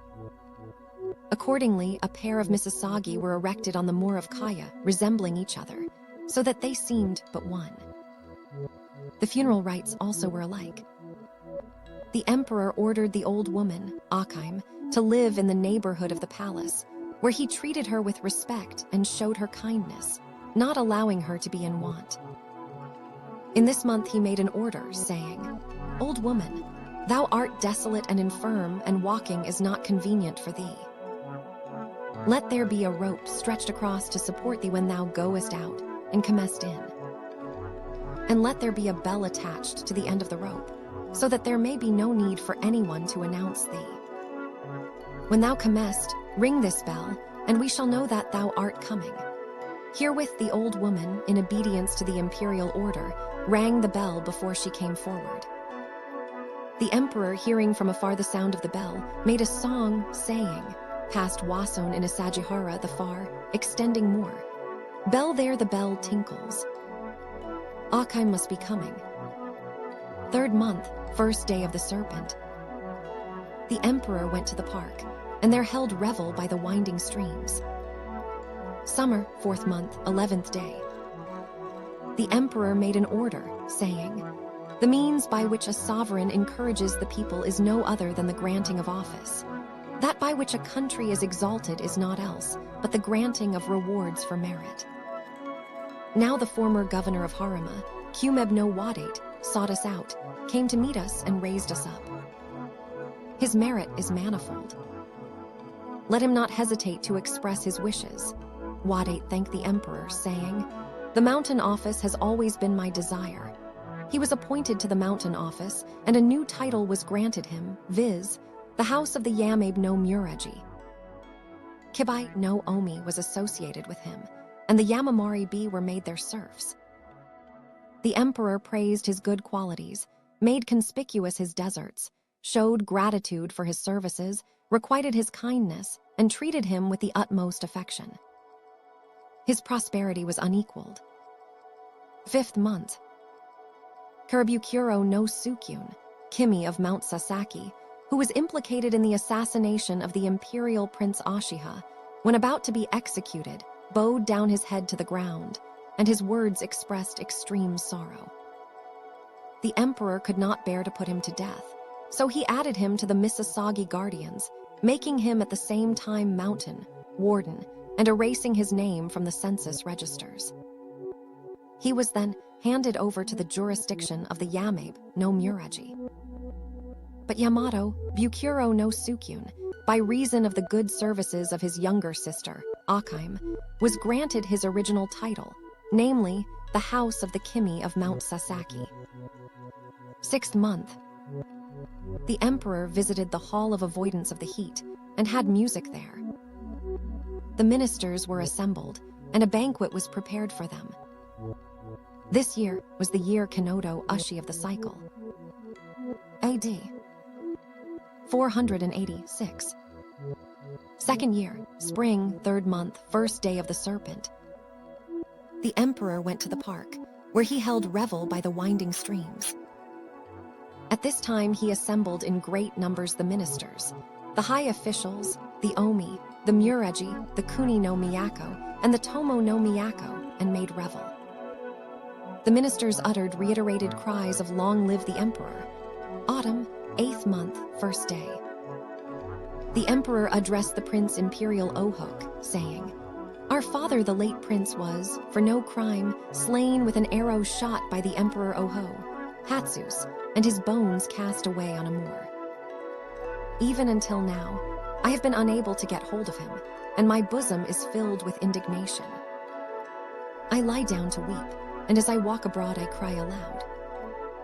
It is my desire to wash away the disgrace cast on us by our enemy. Now I have heard that no one should live under the same heaven as his father enemy, that no one should lay aside arms against the enemy of his brother, that no one should dwell in the same country with the enemy of his comrade. Even the son of a common man, rather than serve with the enemy of his parents, sleeps on a coarse mat, and making a pillow of his buckler, refuses office. He will not dwell in the same country as his enemy, but whenever he meets him, in market or in court, will not lay aside his weapon until he has encountered him in combat. Much more I who, 2 years ago, was raised to the rank of Son of Heaven. It is my desire to demolish his Misasagi, to crush his bones, and fling them broadcast. Would it not be a filial act to take revenge in this way? The Prince Imperial Ohok could hardly answer for sighing and sobbing. He remonstrated with the emperor, saying, "It is not well to do so." The Emperor Oho, Hatsus presided over the empire as the rightful director of the myriad machinery of government. Court and country looked up to him with joy. He was an emperor, whereas the late prince our father, although an emperor's son, met with obstacles in his career and never rose to the imperial dignity. Looking on the matter in this light, there is the difference of exalted and base. And if thou hadst the heart to demolish the Misasagi, who would recognize as Lord and do service to the soul of heaven. This is one reason why the tomb should not be destroyed. Moreover, had it not been for the warm affection and special favor bestowed on the emperor and Ohok by the Emperor Shiraga, wouldst thou ever have attained to the precious dignity? But the Emperor Oho, Hatsus was the father of the Emperor Shiraga. Ohok has heard that it has been said by all the ancient sages, "Without words there can be no response, without virtue there is no requital. If there is cause for gratitude and no return is made, this is profoundly prejudicial to good morals. Your Majesty feasts the country, and his virtuous conduct is felt far and wide over the empire. But if he pulls down the Misasagi and shows himself in an opposite light to court and country, Ohok fears that it will become impossible to govern the land and to bring up the people as his children. This is a second reason why it should not be destroyed." The emperor said, "It is well," and countermanded the work. 9th month. Akheim, being decrepit from old age, asked leave to return to her home, saying, "My vigor has decayed. I am old, infirm, and emaciated. Even with the help of the rope, I am unable to walk. I pray thee let me return to my native place, so that there I may spend my last days." When the emperor heard this, he was moved with pity. He gave her a present of 1,000 pieces, and grieving in anticipation at the divergence of their paths, he repeatedly lamented that they could no longer meet. So he gave her a song, saying, "Oh, Akheim, Akheim of Afumi, from tomorrow, hidden by the deep mountains, thou wilt no more be seen." Winter, 10th month, 6th day. The emperor entertained his ministers. At this time, the empire was at peace. The people were not subjected to forced labor, the crops reached maturity, and the peasantry were prosperous. A measure of rice was sold for 1 piece of silver, and horses and kine covered the moors. AD 487, 3rd year, spring, 2nd month, 1st day. Kadashiro Osno Omi, acting by imperial command, went on a mission to Imna. Hereupon the moon, God, by the mouth of a certain man, addressed him, saying, "My ancestor Taka, Mimusubai, had the merit in conjunction of creating heaven and earth. Let him be worshipped by dedicating to him people and land. I am the moon god, and I shall be pleased if an offering is made according to his desire." Kadashiro accordingly returned to the capital and reported these things fully to the emperor. The Utarasu rice fields were dedicated to the god, and Ashimi no Sukyun, the ancestor of the Agatanashi of Yuki, was appointed to attend upon his shrine. 3rd month, 1st day of the serpent. the emperor went to the park, where he held revel by the winding streams. Summer, 4th month, 5th day. The sun goddess by the mouth of a certain man addressed Katashiro, no Omi, saying, "Let the Ihair rice fields be dedicated to my ancestor Taka, Mimusubai." Katashiro accordingly reported the matter to the emperor, and in compliance with the goddess' request, 14 cho of rice land were dedicated to him. The Ata of Shimo, no Agata in Tsushima, was appointed to attend upon his shrine. 13th day. The Saki, Kusabi, was established. 25th day. The emperor died in the palace of Yatsuri. In this year, Kaino Ohiha no Sukyun, bestriding and making a base of Imna, held communication with Koryor. In order to rule the three Han on the west, he established a government and styled himself a deity. By means of a plan laid by Cha, Ro, Na, Kwai, and Tha Cap, Seo of Imna he slew Mak, Nai, Ki, the heir to the throne of Pekshe, at Irin. He built the castle of Ti, San, and then stood on the defensive as regards the eastern province, cutting off the harbor by which supplies were transported and causing the army to suffer from famine. The king of Pekshe was greatly enraged and dispatched General Ko Nai Ki and an officer of the military store department named Mak Ko Ki in command of troops to Ti, San, to lay siege to it. Upon this, Ohiha no Sukyun moved forward his army and attacked them with continually growing valor. All that opposed him were put to the rout. But he was but 1 against 100. Suddenly, his weapons ran short, and his power became exhausted. He saw that he could not bring matters to a conclusion, and returned from Imna. Consequently, the land of Pekshe slew Cha, Ro, Na, Kwai, Tha Cap, Siu, and their people more than 300 men. The Emperor Ohokei. The Emperor Ohok personal name was Ohoshi, otherwise Ohasu. This is the only instance of an emperor personal name or designation being stated. It is taken from an old manuscript. His designation was Shima no Aritsuko. He was the elder brother by the same mother of the Emperor Woke. In his childhood, he was intelligent, of quick parts and great attainments. When he grew to man estate, he was kind, indulgent, and gentle. At the death of the Emperor Anaho, he took refuge in the district of Yosa in the province of Tamba. In the first year of the reign of the Emperor Shiraga, winter, 11th month, Wadate, Yamabe no Mureji, governor of Harima, went to the capital and requested permission to go to fetch him. The Emperor Shiraga accordingly caused Wadate, provided with symbols of authority and accompanied by his own personal attendants, to proceed to Akashi and respectfully to go to meet him. Ultimately, in the 3rd year of his reign, summer, the 4th month, the Emperor Ohok was appointed Prince Imperial. In his 5th year, the Emperor Shiraga died, and the Emperor abdicated the empire in favor of the Emperor Woke, becoming Prince Imperial as before. In the 3rd year of his reign, summer, the 4th month, the Emperor Woke died. AD 488. 1st year, spring, 1st month, 5th day. The Prince Imperial assumed the imperial rank in the palace of Hirotaka in Isanakami. One book says, there were 2 palaces of the Emperor Ohok, the first at Keihimura, the second at Takano in Shijimi. The pillars of the hall remain undecayed until this day. 2nd month, 2nd day. His former consort, the imperial princess Kasuga no Oho Iratsum, was appointed empress. The princess Kasuga no Oho Iratsum was the daughter of the Emperor Oho, Hatsus by Waguna Kimi, daughter of Fukame, Wani no Omi. She at length bore to him 1 son and 6 daughters. The first was called the Imperial Princess Takahashi no Oho Iratsum. The second was called the Imperial Princess Asatsuma. The third was called the Imperial Princess Tashiraga. The fourth was called the Imperial Princess Kusuhi. The fifth was called the Imperial Princess Takebana.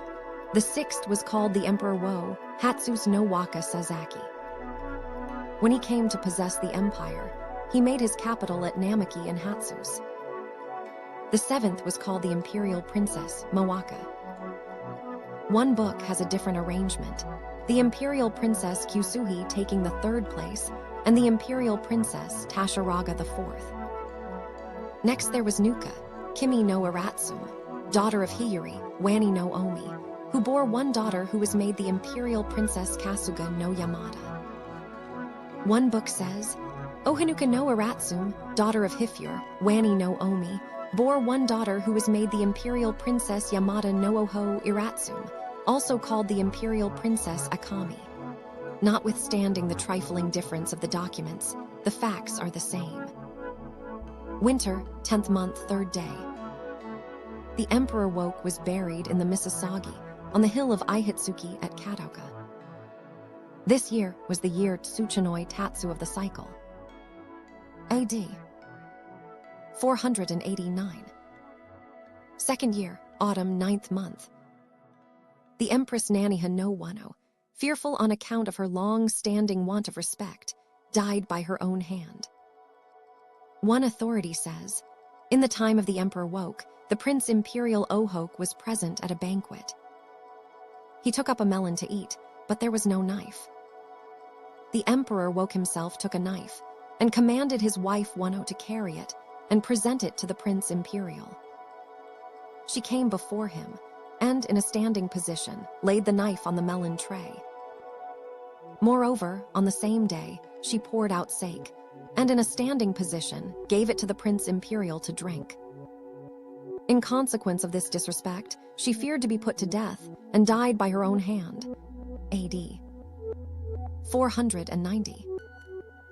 Third year, spring, 2nd month, 1st day.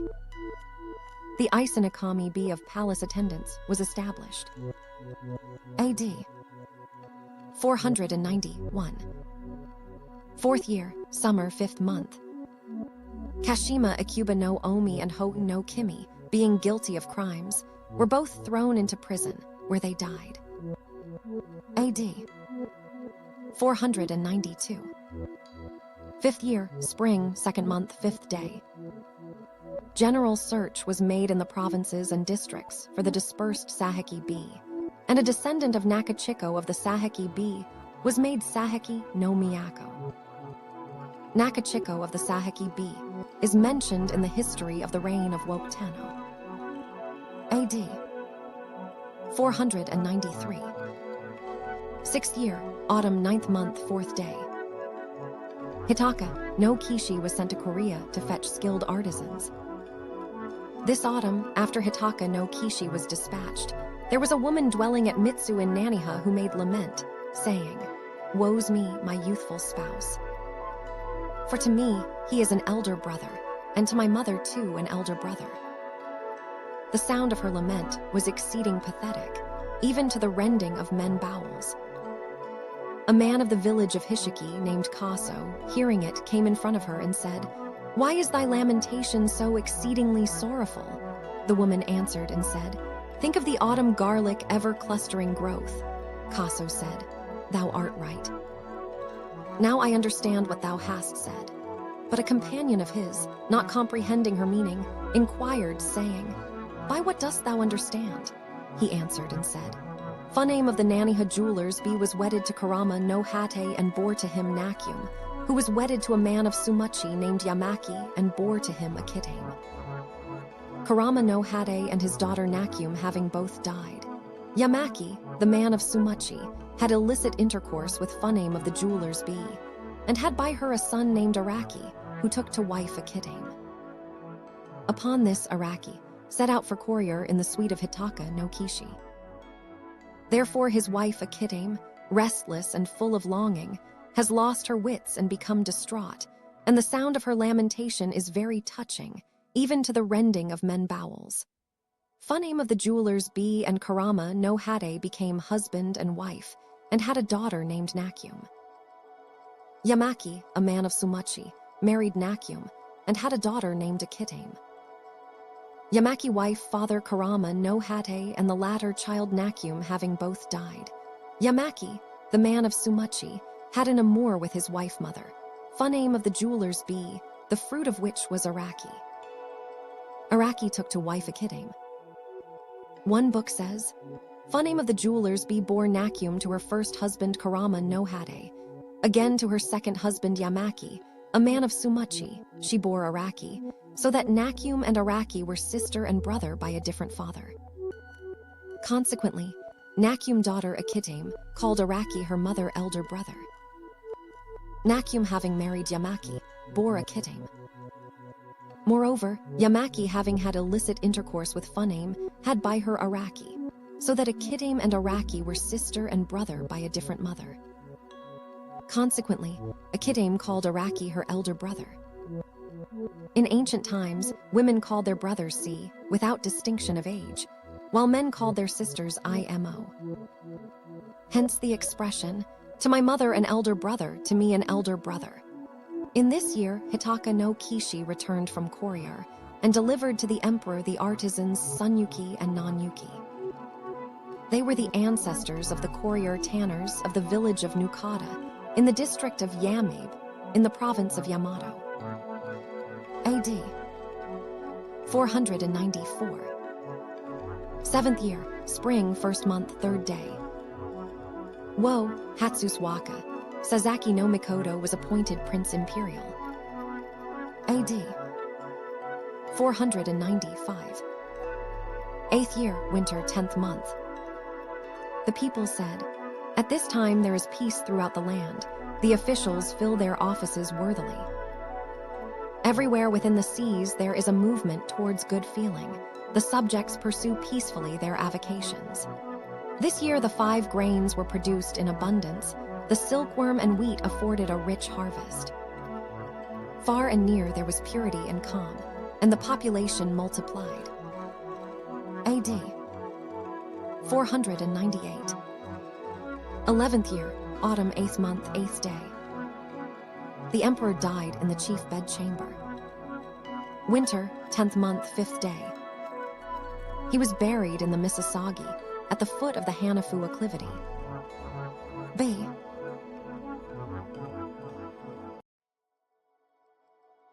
Nihongi, The Chronicles of Japan, Chapter 16.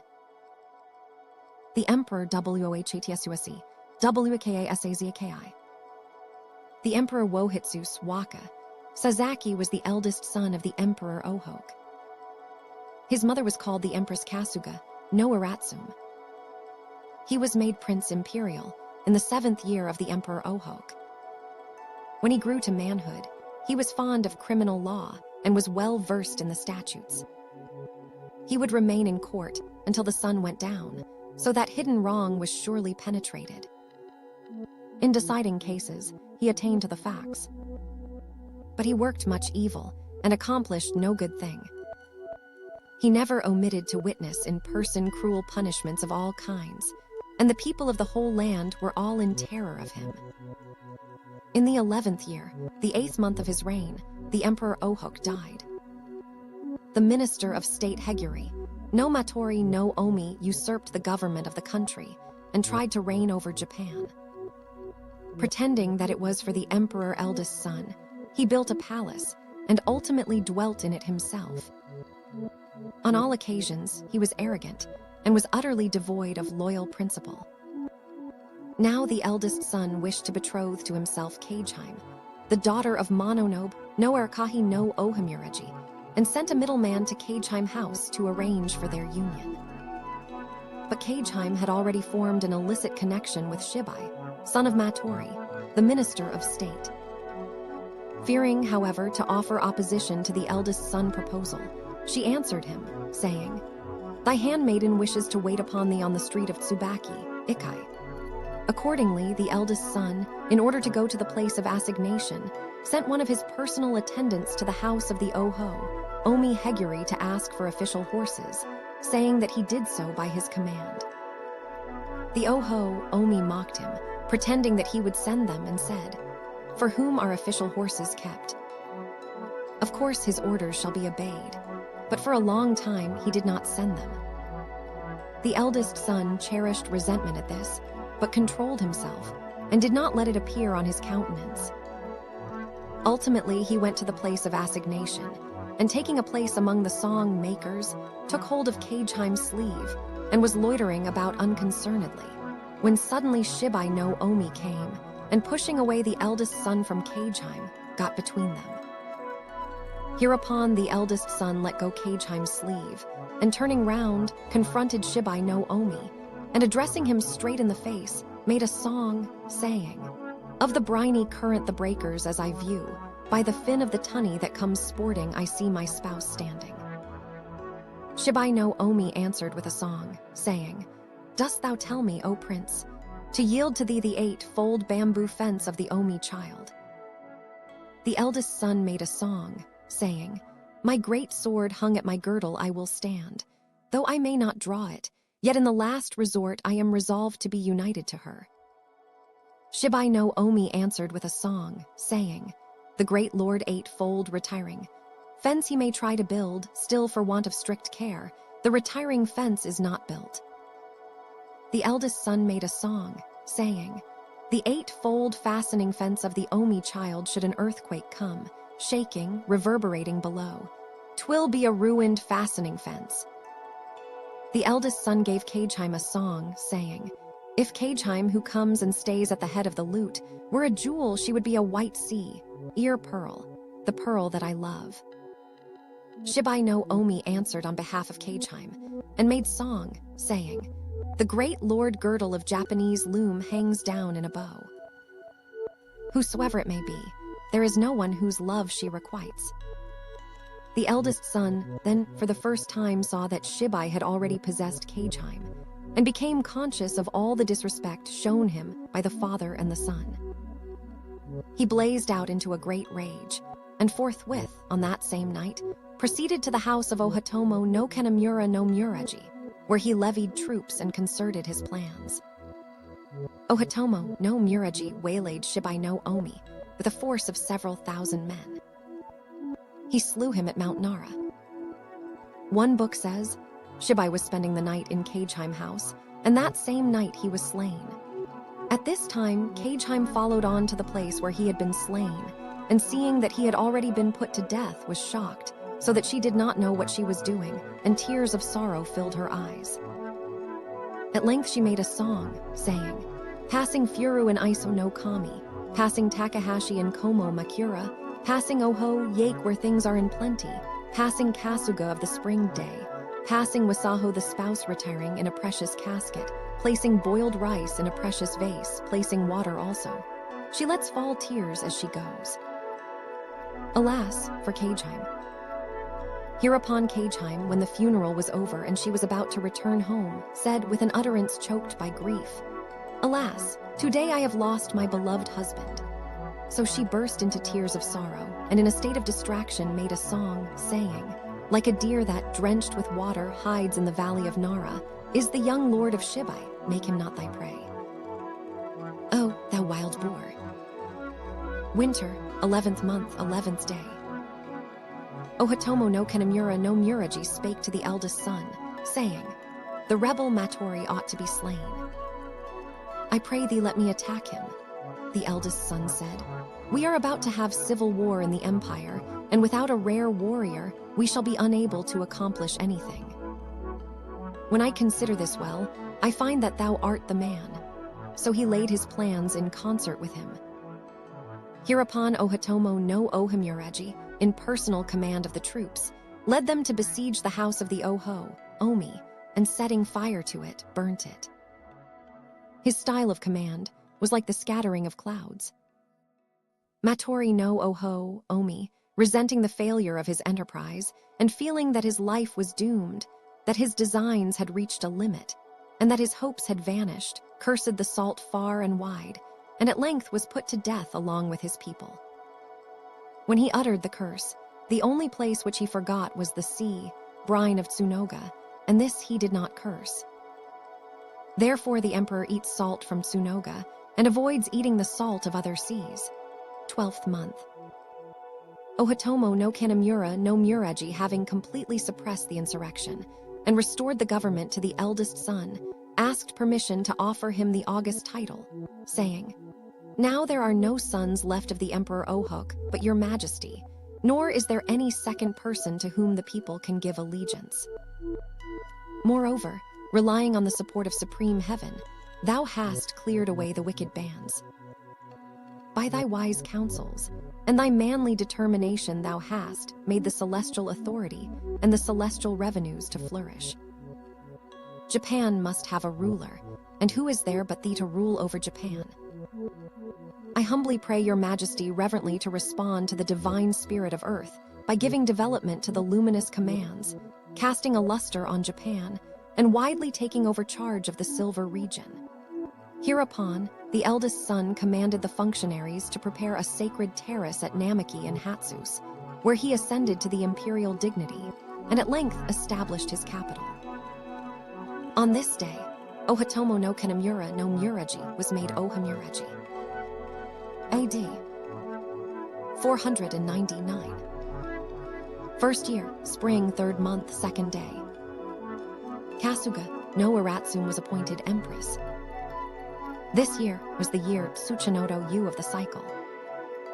AD 500. Second year, autumn, 9th month. The emperor ripped up the belly of a pregnant woman and inspected the pregnant womb. AD 501. Third year, winter, 10th month. He plucked out men nails and made them dig up yams. 11th month. He commanded Ohatomo no Muruya no Ohamuraji to make a levy of laborers of the province of Shinano in order to build a castle in the village of Minamata. It was called Kinaui. In this month, Ta Nang of Pekshe died and was buried on the top of the hill of Takata. AD 502. Fourth year, summer, 4th month. He pulled out the hair of men's heads, made them climb to the tops of trees, and then cut down the trees so that the men who had climbed were killed by the fall. This he took a delight in. In this year, King Malta of Pekshe, for his lawless oppression of his subjects, was at length deposed by the people of that country, and King Shima raised to the throne. He was made King Munyarng. The Pekshe Shinsen says, King Malta lawlessly oppressed the subjects, and the people united to remove him. Munyarng was set up. His sobriquet was King Shima. He was the son of Prince Kanchai, and therefore the elder brother of King Malta by a different mother. When Kanchai went awa, he arrived at an island in Tsukushi where King Shima was born to him. He was sent back from the island and did not reach the capital. Owing to his having been born on an island, he received the name of Shima. There is now in the Sea of Kawara an island called Niram Shima, which is the king birthplace. Therefore the Pekshe people call this island Niram Shima. Considering that King Shima was King Kiro's son, and King Malta King Kanchai's son, the expression elder brother by a different mother is not clear. AD 503. Fifth year, summer, 6th month. The emperor made men lie down on their faces in the sluice of a dam and caused them to be washed away. With a 3-bladed lance, he stabbed them. In this he took delight. AD 504. 6th year, autumn, 9th month, 1st day. The emperor made a decree, saying, as a measure for transmitting a kingdom, a son is raised up to honor. But we have no successor. Wherewithal shall we hand down our name to posterity? In accordance, therefore, with old imperial precedents, we establish the Wohitsu's tonri and make them assume the designation of this reign, so that it may not be forgotten for 10,000 years. Winter, 10th month. The land of Pekshe sent Lord Mana with tribute. The emperor, considering that for many years Pekshe had not sent tribute, detained him and would not let him go. AD 505. 7th year, spring, 2nd month. He made men climb up trees and then shot them down with a bow, upon which he laughed. Summer, 4th month. The king of Pekshe sent Lord Shika with tribute and a separate memorial, saying, Mana, the previous tribute messenger, was no relation of the sovereigns of Pekshe. Therefore I humbly send Shika to wait upon the court. He eventually had a son named Lord Perp, Sa. He was the ancestor of the Kimi of Yamato. AD 506. 8th year, spring, 3rd month. Nudas feminas super laudas tabulas impossut et, equis it habitus, fecit ut quarant comais. Tum examination habita, quorum pudenda matida erant, ease interfecit, quorum autumn matida non erant, ease fecit servus publicas. These things he took a pleasure in. At this time, he dug a pond and made a park which he filled with birds and beasts. Here he was fond of hunting, and of racing dogs and trying horses.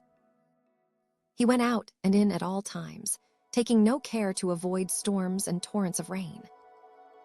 Being warmly clad himself, he forgot that the people were starving from cold. Eating dainty food, he forgot that the empire was famishing. He gave great encouragement to dwarfs and performers, making them execute riotous music. He prepared strange diversions, and gave license to lewd voices. Night and day, he constantly indulged to excess in sake in the company of the women of the palace. His cushions were of brocade, and many of his garments were of damask and fine white silk.